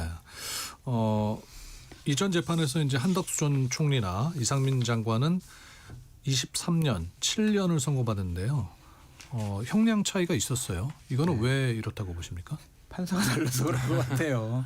판단의 기준이 좀 달랐던 것 같고 또 양형 사유에 대해서 조금 더 엄격하게 보느냐 아니면 관대하게 보느냐 피고인의 이익을 조금 더 중하게 보느냐 그런 차이인 것 같지 이게 혐의에 대한 어떤 차이는 아닌 것 같다. 판사의 법 적용에 좀 일관성이 없지 않았느냐 그런 생각이 듭니다. 네. 저도 지난번에 한번 판사 복불복이라고 이게 15년 구형을 두 사람 했는데 한 사람은 8년이 더 나와서 23년형, 한 사람은 8년을 깎아줘서 7년형. 그러면 한 사람은 150%, 한 사람은 50%. 이게 모르겠습니다. 이게 그 재량권 안에 있는 거일 수도 있겠지만은 좀 납득이 안 돼요, 사실은. 그리고 저는 뭐 한덕수 총리도 문제가 있지만은 이상민 행안부 장관은 실행을 직접 한 거거든요. 네. 단전 단수를 하라고 언론사를 이렇게 명백하게 지시를 한 거면은 이석기 의원이 예전에 내란 예비 음모 그 나중에는 내란 선동으로 바뀌었어요. 1심에서 내란 예비 음모로만 12년이 나왔어요. 예비했다라는 것만으로도 말로만 이렇게 떠들어서 뭐 내전이 생기면은 한전도 우리가 장악하고 이런 거 말로 한 걸로만 12년이 나왔는데 지시를 했잖아요. 공직자가 국무위원이. 그런데 이게 7년이 나온다? 저는 좀 솔직히 진짜 납득이 안 되더라고요. 그래서 일관성이 없다. 이제 판사 복불복 문제는 조금 해결을 해야 된다는 생각이 좀 강하게 듭니다. 내란 특검에서는 이제 이 장관 1심 판결에 대해서 항소장을 제출했고 그러면 2심에서 좀 다른 형량이 나올 수도 있다고 보십니까? 이 장관에 대해서. 특검에서 이제 항소장을 제기했기 때문에 7년형보다 좀 높게 나오는 거를 판단받고자 하는 거잖아요. 그렇죠. 당연히 해야죠. 이게 정말 헌법 그냥 단순하게 단전단수 이 부분만 가지고 뭐 7년형이나 살아? 그렇게 판단하기보다는 이게 내란죄잖아요. 그리고 중요한 헌법적인 가치인 국민의 기본권 중에 하나인 언론의 자유를 근본적으로 침해하려고 했던 부분이 있습니다. 그렇기 때문에 7년형은 좀 형량 선고가 낮은 거 아니냐라는 여론이 있기 때문에 당연히 항소해야 되는 거 아닌가라는 생각이 듭니다. 예. 이제 법원 인사 시즌이잖아요. 오늘 그 윤 전 대통령 선고를 내리는 지귀현 판사가 이제 순환보직으로 옮긴다면서요? 예. 네. 여기에 대해서는 어떻게 보십니까? 아니 뭐 그냥 옮길 수 있죠. 네, 2월 달에 원래 인사철이니까 뭐 옮길 수 있고 지금 뭐 만에 하나 걱정하시는 분들이 윤석열 대통령이 재판장에 안 나와가지고 이게 미뤄지면은 이제 변론 갱신을 하게 되면은 처음부터 다시 요약을 하더라도 예전에 양승태 대법원장이 중간에 재판부가 바뀌어가지고 1심 재판을 다시 했는데 7개월이 걸렸어요. 그런 일이 벌어질까 약간 걱정하시는 분들이 있는데 원래 오후 2시에 보통 재판을 하거든요. 근데 오후 3시로 오늘 잡은 거는 그 법조계에서 유추하기로는 혹시나 안 나올 거를 대비해서 구인하는 시간을 좀 벌어놓자라고 해서 3시로 한 거 아니냐 이렇게 해서 오늘 어떤 식으로든 선고가 나올 거고 형사소송법상에 보면은 원래는 피고인이 정당한 사유 없이 불출석 만약에 하게 되면 강제 구인을 할 수 있는데 강제 구인도 못하게 될 경우에는 피고인 없이 선고를 할 수가 있습니다. 네. 그게 대표적인 게 박근혜 대통령이에요. 박근혜 대통령이 안 나오니까 당시에 국정농단과 관련해서 1심 재판부가 없이 피고인 없이 선고를 했거든요. 그래서 윤석열이 나오는지 안 나오는지는 제가 모르겠습니다만 안 나오더라도 선고하는 데는 문제는 없다. 그렇게 봅니다. 네. 이제 오늘 그 선고 결과에 따라서 장동혁 대표가 어떤 입장을 취할지가 궁금해지는 것 같아요. 절윤이 중요하다라는 게 아니라고 하잖아요. 절연이. 절연. 그러니까 과거와 윤석열 대통령 세력, 윤호개인 세력과는 관계를 끊을 생각이 없는 것 같습니다. 어떻게 고성국 전환기를 빼놓고 장동혁 지도 체제가 유지되겠다고 본인은 생각을 하겠습니까? 그래서 그냥 전환할 것 같아요. 본인 말대로 이슈 전환할 것 같아요. 그냥 윤석열이라는 단어 주어로 사용해서 뭐 사과라든지 반성이라든지 절연하겠다는 생각 안 하는 것 같고, 자 우리는 이제 당명 바꾸고 새로운 사람 영입해가지고 이제 지방선거 대비하겠습니다. 분위기 전환. 네. 그 전환 같아요, 전환. 근데 그거를 국민들이 과연 받아들일 수 있을까? 좀 그런 생각이 들어가지고 이러한 정치적인 판단을 하고 있는 장동혁 대표가 과연 이러한 정무적인 판단을 갖고 난국을 뚫어 나갈 수 있을까? 좀 그런 생각이 드네요. 네. 방금 전에 이제 윤석열 전 대통령 태운 호송차가 법원에 도착했다고 하니까 뭐 출석하는 건 분명한 것 같고요. 오늘 국힘 이제 공관위가 출범을 하죠. 내용이 뭐 30, 40대와 여성 비율을 60%씩 늘리겠다라고 했네요. 그러니까 조금 새로운 분위기를 모색하는 듯해요. 뭐 예전에도 그런 거 많이 했어요. 근데 그러니까 공관위원들이 오히려 저는 너무 뭐라고 할까 연차가 낮은 그러니까 젊으신 분들 아니면 정치 경험이 없는 분들이 다수 들어가는 게 좋지가 않다고 봅니다. 왜 그러냐면요. 그러면은 몇몇 한두 명의 정치 경험이 많은 사람들에 의해서 아니면 공관위원장에 의해서 끌려가게 돼 있어요.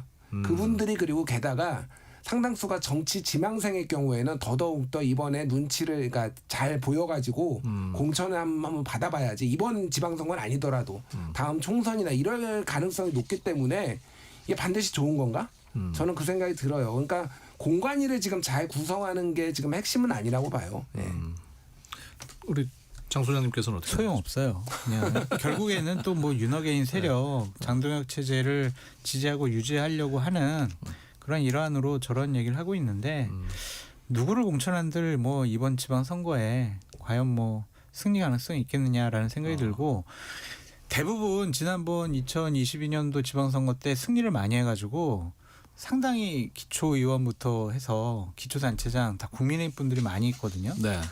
그런 사람들을 날리고 새로운 사람을 집어넣는다? 지역에서 엄청난 갈등과 혼란이 있을 겁니다. 그래서 뭐 이정현 공관위원장이 저런 포부를 얘기했지만 현실적으로 시행되기는 어렵지 않을까. 그러니까 상징적인 몇 곳 정도 손보는 정도로 끝날 것 같다라는 생각이 들고 지방의회 공천이라든지 단체장 공천은요. 공관위 사항이 아니에요. 그냥 시도당 아니면은 당협위원장이나 국회의원이 정권을 가지고 있습니다. 그렇기 때문에 쉽지 않을 것 같아요. 네. 아니 그 이정현 공관위원장이 맥이라도 풀겠다 이런 얘기를 했어요. 그러니까 이게 좀 경선에서 활력을 불어넣겠다. 그래서 없어. 맥이가 문제가 아니라 지금 붕어가 없어요. 거기 사람이 출마를 하겠다라는 사람이 없는데 예를 들면은 뭐 특히 이제 뭐 경기도 그렇죠. 뭐 이런 데는 아예 출마 자체가 없어요. 아니 왜요? 쌍철 있잖아요. 원유철, 심재철 무시하는 겁니까? 그분들 원내대표 있고요. 차라리 3선 의원이고요. 4선 의원입니다. 차라리 장성철이 낫지. 쌍철보다. 제가 심각하게 고민하고 있습니다. 끝에 철자가 들어가면 국민의힘 후보가 될 기본적인 자격은 갖춘 것 같습니다. 또 경기도에 삽니다. 네, 기대해 보겠습니다. 네. 네. 자, 오늘 두 분과의 이야기는 여기서 마무리하겠습니다. 장성철 공동센터 소장, 김준일 시사평론가였습니다. 고맙습니다. 감사합니다. KBS 일라디오는 청취자 여러분과 함께합니다. 지금 휴대전화를 열어 참여해주세요. 문자번호 샵9730, 샵9730. 짧은 문자는 50원, 긴 문자는 100원의 정보 이용료가 있고요. KBS 콩 어플리케이션, 일라디오 유튜브 채널을 통해서는 무료로 참여하실 수 있습니다. 복잡하게 얽히고 설킨 정치 쟁점들 가감없이 털고 가겠습니다. 여의도 탈곡기.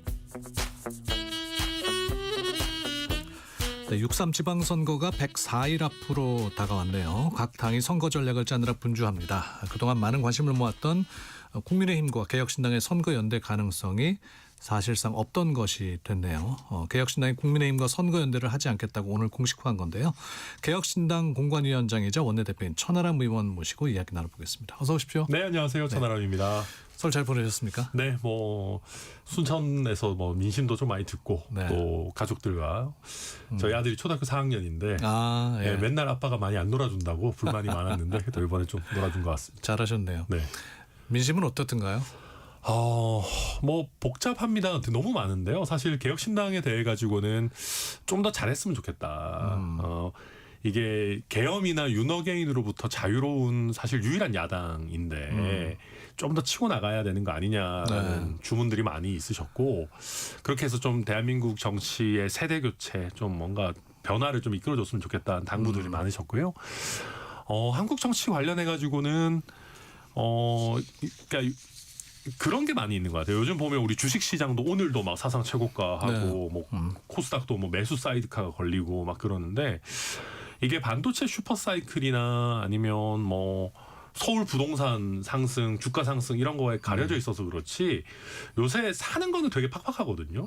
환율이나 물가 말할 것도 없고, 특히 비수도권으로 가보면은 부동산 시장도 요즘 되게 얼어붙어 있습니다. 건설 경기 너무 안 좋고요. 그러니까 그래서 저희 밑바닥의 그 경기를 보면 민주당이 집권해가지고 돈도 많이 풀고 뭔가 막 자산 가격은 올라가는 것 같은데 왜 이렇게 밑바닥 경기도 안 풀리고 건설 경기도 안 풀리지? 하는 걱정들이 진짜 많으세요. 그래서 그리고 또 너무 요즘은 정치인들마저도 전부 서울 수도권 집중으로만 생각하고 그 관점에서 정책을 짜고 이러니까 비수도권이 점점 더 소외되는 것 같다라는 우려들이 너무 많으셔가지고 좀 무거운 마음으로 다녀왔습니다. 전 대표님도 그 설 때 쉬면서 이 이재명 대통령과 장동혁 대표의 SNS 공방전 봤습니까? 네, 저도 참전할까 잠깐 고민하다가 설 연휴에 이거 국민들한테 뭔 피곤하게 하시는 일인가. 그리고 저는 양쪽 다 이재명 대통령께서도 설 메시지가 모두의 대통령이 되겠다 그런 거였잖아요. 그런 거면 사실 조금 SNS 좀 쉬셔도 될 텐데 너무 그랬고요. 또 장동혁 대표도 또 막 이렇게 해가지고 서로 싸우는 모습, 그걸 설 연휴에까지 보여드리는 게 저는 좀 개인적으로는 안 좋게 봤거든요. 그래서 저도 참전하고 싶은 마음은 굴뚝 같았지만은 이거는 설 연휴에 할 일은 아닌 것 같다. 좀 쉬고 있었습니다. 장동혁 대표는 또 이 대통령의 SNS 때문에 과로사할 뻔했다. 아니 레토릭이 있고 과장법이겠지만은 저는 이런 과장법 안 좋다고 봐요. 전국 각지에서 정말로 힘들어서 이렇게 산재 일어나고 힘든 분들 그렇게 많은데 대통령 SNS에 좀 맞대응하는 게 그게 뭘 과로사까지 할 일입니까? 그러니까 앞선 평론가 두 분도 좀 정책적인 대안을 그럼 반대되는 대안을 제시했으면 좋겠다는 얘기를 하셨는데, 그러니까 그것도 맞는 말인데, 그러니까 이게 이제 저는 근데 정책적인 대안의 지점에서는 사실 대통령을 더 비판하고 싶어요. 왜냐하면 어쨌든 정책을 제시할 책임은 정부에 있거든요. 대통령께서 그런 얘기 하셨어요. 시골의 세컨하우스, 시골집, 아니면 인구 감소 지역의 아파트, 집 이런 데들은 우리가 규제하려고 하는 다주택자가 아니다. 정부가 그런 데 집 팔라고 안 한다. 근데 저는 그걸 보면서 그런 생각했거든요. 제가 순천에서 그 얘기를 실제로 들었어요. 순천 부동산도 요즘 별로 안 좋은데 그러면 인구 감소 지역 말고 지방 광역시나 순천 같은 지역 주요 도시의 아파트는 팔라는 거냐. 그러니까 이게 정책이라는 게 명확하지 않아요. 근데 명확하지 않다 그러면 대통령께서 말씀을 하시면 사람들이 더 걱정을 하거든요. 걱정을 하면 어떻게 생각하냐면 최악을 상상해요. 이러면 다주택자들 무조건 때려잡는다는 얘기구나. 나 빨리 그러면 집 팔고 똘똘한 한 채로 가야 되겠다.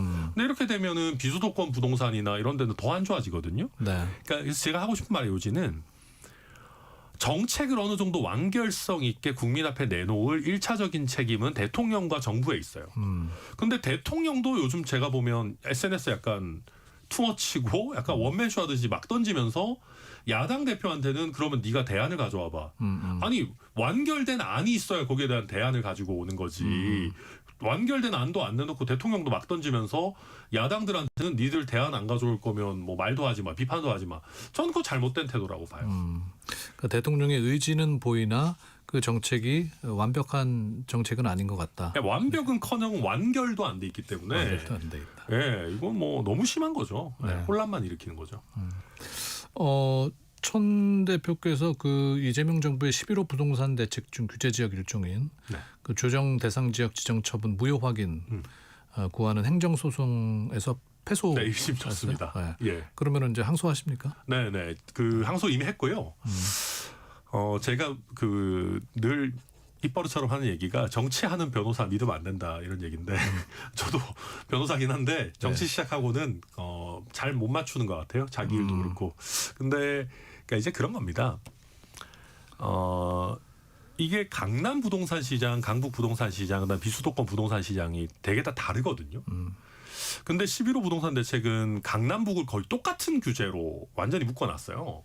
근데 이렇게 되다 보니까 강남은 현금 부자들이 여전히 들어갈 수 있어서 경쟁이 오히려 배제되는 현금 부자들의 부의 엘리베이터가 돼 있고, 강북 시장은 실수요자들이 대출 좀 끼고 들어가야 되는데 그게 또 막혀 있으니까 거래 자체가 이상하게 되고 사람들이 필요한 이사도 잘 못 가게 돼 있어요. 그러니까 네. 이건 좀 문제가 있는 거거든요. 그래서 이게 11호 부동산 대책이 좀 안 맞다. 그리고 이게 법적인 요건을 엄격하게 갖추지 못했다라고 제가 문제 제기를 하고 있는 거고, 11호 부동산 대책이 만약에 정말 좋은 대책이고 제대로 작동하는 대책이었으면 누가 뭐라 그러겠습니까? 근데 예. 그런 것도 아닌데 법적인 절차를 제가 봤을 때는 좀 어겨가면서 했기 때문에 이거 좀 문제가 있고, 제가 이재명 정부 그 쭉 이런 거 보면 문 어게인 부동산 정책인 것 같아요.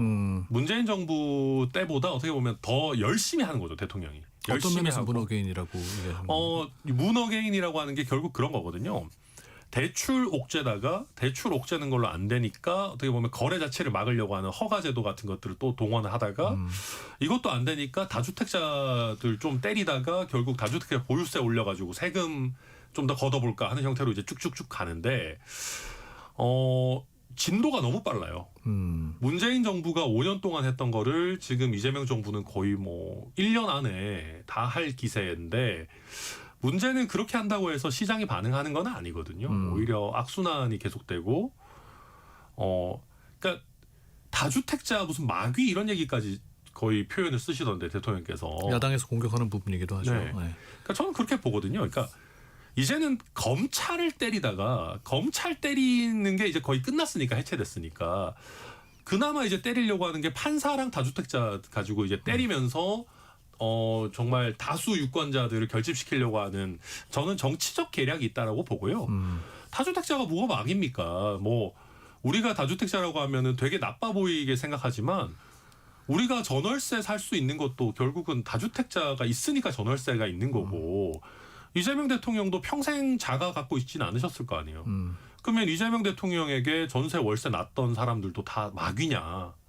저는 그건 아니다 이렇게 생각합니다. 근데 서울과 수도권 집값이 너무 오른 면이 있으니까 대통령이 또 그렇게 적극적으로 나서서 언급을 하고 정책을 펴는 거 아니겠어요? 근데 사실 이렇게 언급을 하고 있지만 제대로 된 정책을 편 게 뭐가 있나 싶긴 하거든요.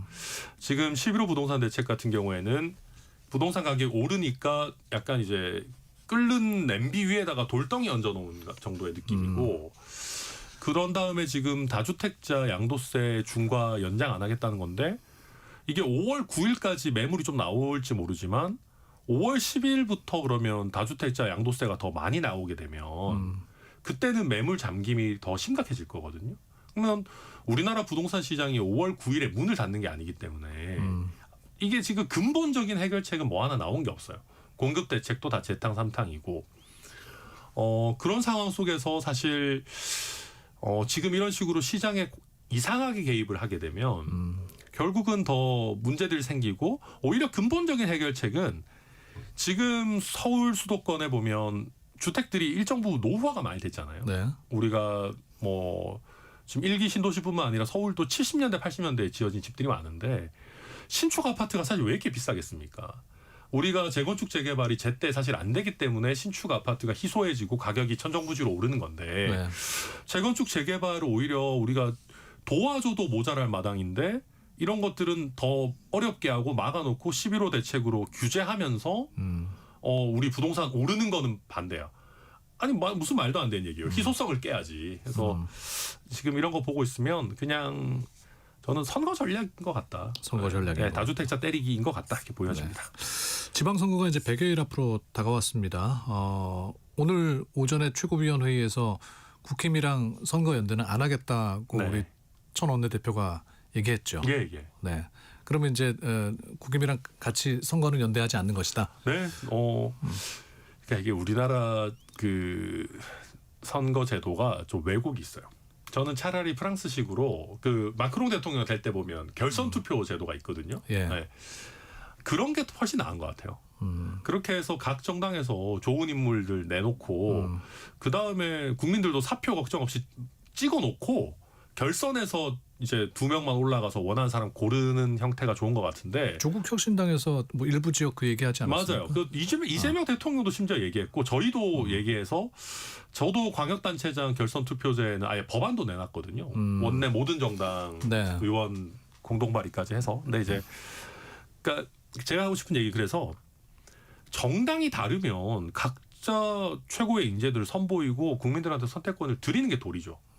근데 우리나라 정치는 이런 결선 투표제나 이런 게 없다 보니까 항상 선거 때마다 단일화 연대 이런 게 되니까 질문부터가 그런 거잖아요. 선거 연대 왜 안 하세요? 단일화 왜 안 하세요? 아니 당이 다르면 원래 안 하는 게 정상인 거죠. 근데 이제 당연히 하는 것처럼 돼 있는데 저는 저희 개혁신당 창당한 지 오래는 안 됐지만 지난 대선 때도 압박이 많았거든요. 단일화 해야 되는 거 아니냐. 네. 근데 저희가 지난 대선 때도 이겨내고 총선 때도 이겨내서 이번에 지방선거까지만 하면 저희가 독자적으로 모든 선거를 한번 치러내는 정당이 되거든요. 그렇군요. 네, 저는 그래서 이번에도 저희 독자 노선 또 어떤 국민들께 약속드리는 부분 명분 잘 지키려고. 아니 근데 선거를 치러내는 것만 중요한 게 아니라 개혁신당으로서도 뭐 입후보하신 분들이 당선이 돼야 그럼요. 또 개혁신당의 입지도 올라가는 거 아니겠습니까? 네. 어떤 특단의 선거 전략이 있습니까? 저희가 이번에 쉽게 얘기하면 가성비 공천을 하고 있거든요. 가성비 공천이요? 네, 저희가 개혁신당 이번에 그 공천 신청할 때 돈 얼마 드는지 아세요? 얼마입니까? 2,000원 듭니다. 2,000원이요? 네, 2,000만 원도 아니고 2,000원. 남들은 뭐 1억이니 하는데 물론 저희 개혁신당 공천을 가지고 당선을 너무 쉽게 확정할 수 있는 데가 많지 않은 것도 있습니다만 타당들 같은 경우에는 뭐 단체장 같으면 많게는 수백만 원. 그러니까 그게 뭐 공천 헌금 이런 게 아니라 당에 실제 내야 되는. 네.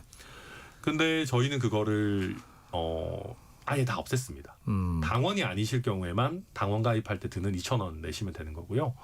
그리고 전체 모든 과정을 저희가 온라인으로 해놨습니다. 그렇게 해서 뒤에서 저희가 뭐 쑥덕쑥덕 해가지고 누구 올리고 누구 죽이고 누구 살리고 이게 아니고 심사위원들이 그냥 되게 깔끔하게 생긴 그냥 모바일 페이지에서 점수를 등록하고 그거에 따라서 공천이 되는 정말 아주 깨끗하고 깔끔한 시스템을 저희가 만들어놨고요. 그 다음에 신인들이 진짜 많이 오고 계세요. 네. 저희가 아니, 아까 국힘은 뭐 저 부인난 속에 있다 그러던데 개혁신당은 입후보하겠다는 분들이 많아요. 네, 저희가 지금 오늘까지 한 270명 조금 넘게 270명. 온라인을 통해서 전국에 다 후보를 내는 겁니까? 엄청 많습니다. 네, 전국 각지에. 그래서 지금 그 저희가 온라인상 해야 되는 이제 서류 제출하고 뭐 하고 프로세스를 완료한 분만 270명이고 지금까지 들어온 거는 400명 넘나 뭐 어쨌든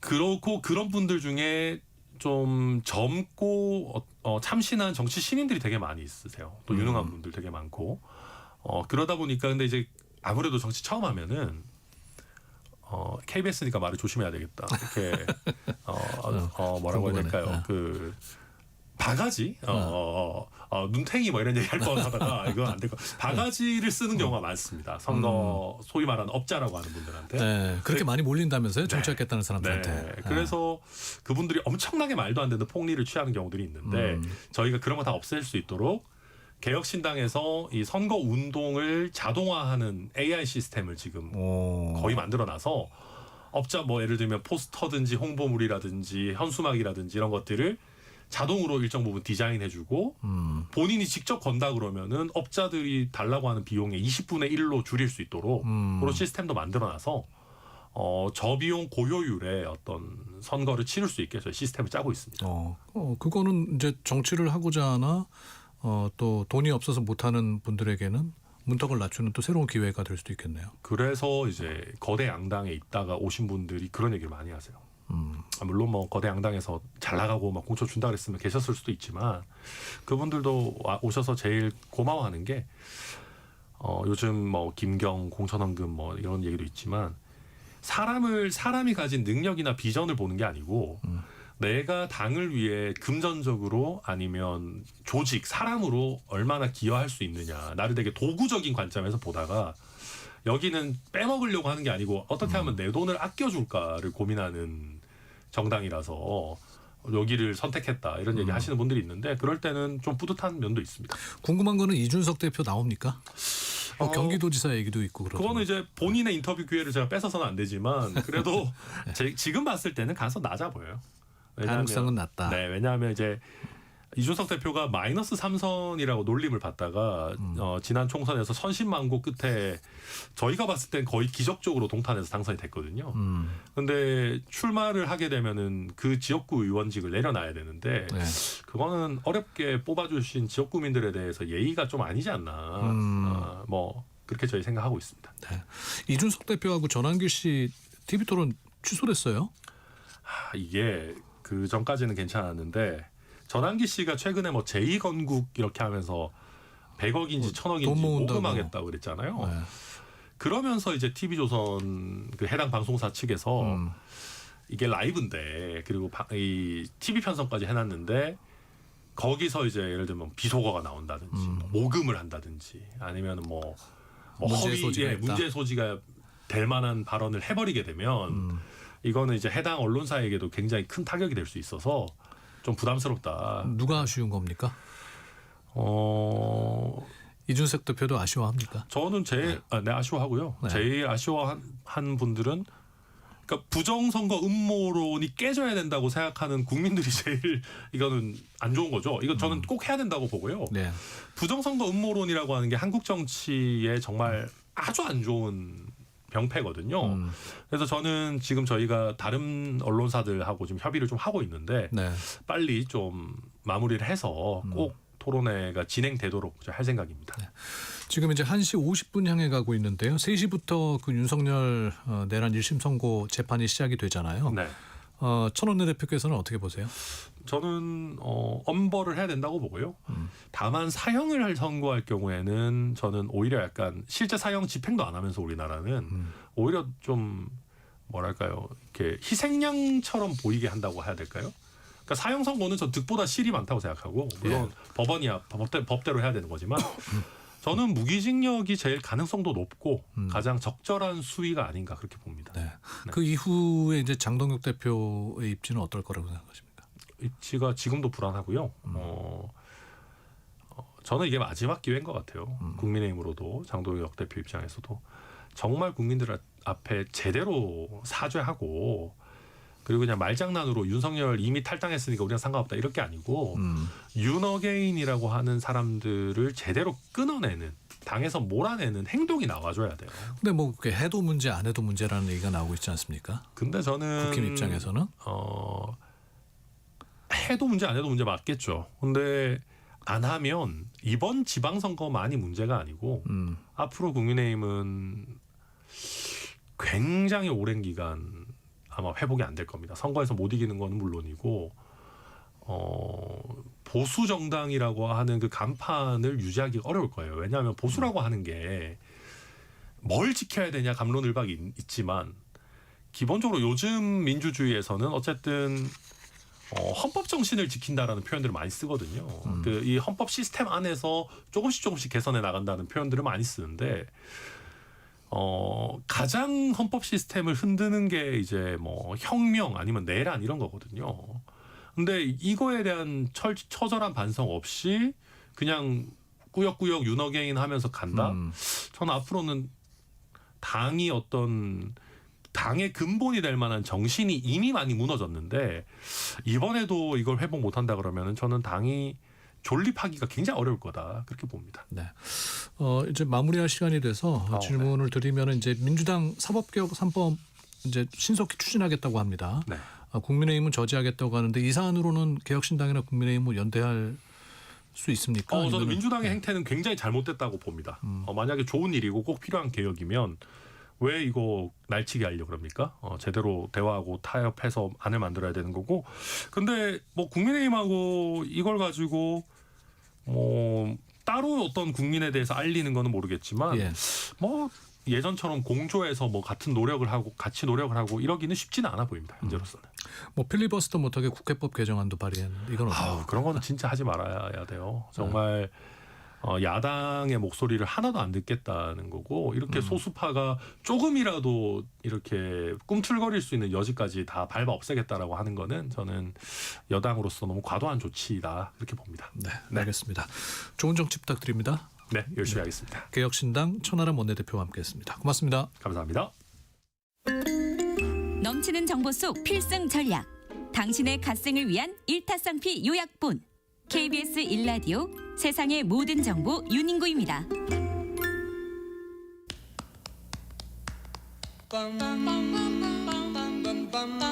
이번 주말에 뭐 하지? 목요일에 미리 만나는 주말 사용 설명서. 여행은 일상의 소중함을 되새기는 원동력이 되곤 하죠. 여행 안내서 장주영 매일경제 여행 플러스 편집장과 함께 알아보겠습니다. 어서 오십시오. 안녕하세요. 요즘 왕과 사는 남자 뭐 인기가 대단하더라고요. 지금 400만 넘었다면서요? 맞습니다. 예. 요 사극 최초로 1000만 관객 돌파한 영화 혹시 기억하시는지 모르겠어요. 비슷한 이름입니다. 네, 왕의 남자. 왕의 남자. 네. 요거보다 한 이틀 정도 빠른 기록이라고 하니까 그래요. 대단한 거죠. 네. 여기 이제 배경이 영월입니다. 네. 그래서 요즘 영월에 관심 가지신 분들이 많더라고요. 이 영화가 1457년 이 어린왕 단종이 유배된 얘기를 중심으로 해서 펼쳐지거든요. 이 단순한 촬영지가 아니라 이 역사의 무대로 영월 한번 오늘 조명을 해볼 건데 청령포, 관풍헌 그리고 장릉 이렇게 쭉 이어지는 길을 한번 가보겠습니다. 네, 저도 영월은 청령포는 못 가보고 동강에서 래프팅 유명하잖아요. 네. 그래서 해본 기억은 있는데 청령포라는 곳이 어떤 곳인가요? 이 청령포가 이 단종이 좀 전에도 말씀드렸듯이 1457년 유배됐다고 제가 말씀드렸는데 이 지형이 좀 특이한 곳입니다. 일단 66봉이라는 암벽이 쫙 등을 지고 있고요. 그리고 그 앞에 삼면을 서강이 감싸고 있습니다.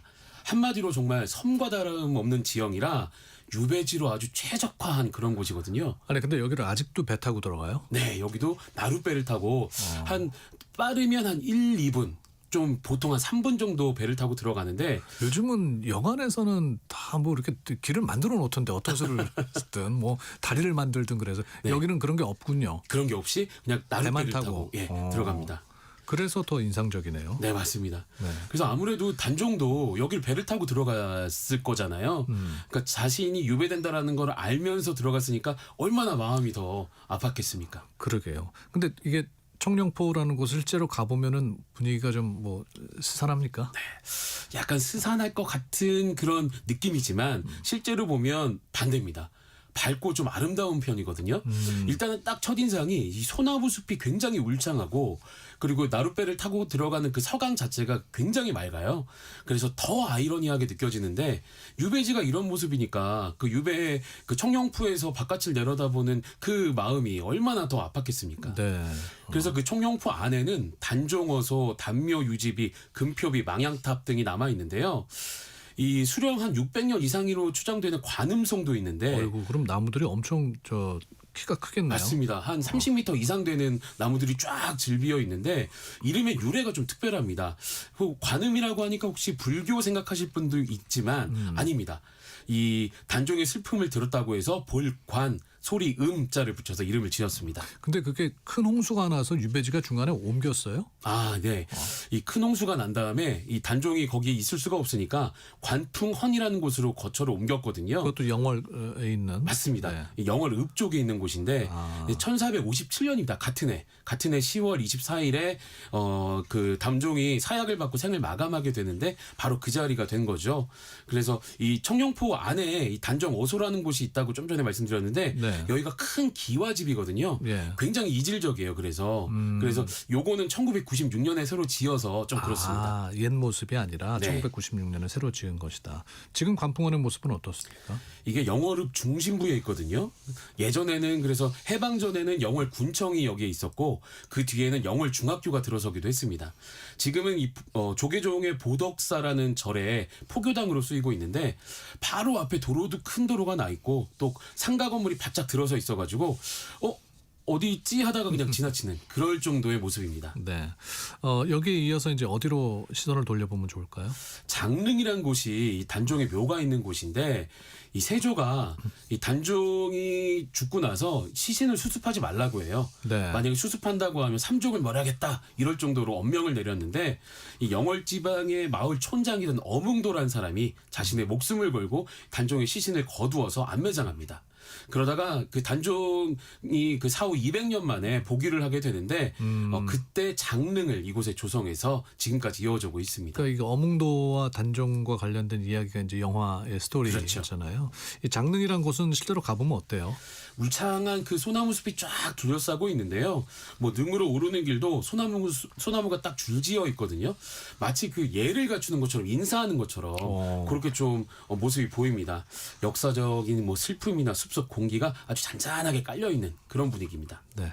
자, 장릉 들렸고 또 영월에서는 또 어딜 가보면 좋을까요?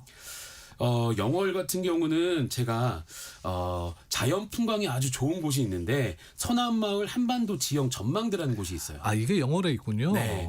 이 강이 휘돌아가면서 만든 지형인데 딱 보면 정말 호랑이가 기상하는 것 같이 그렇게 한반도의 모습을 볼 수가 있습니다. 네.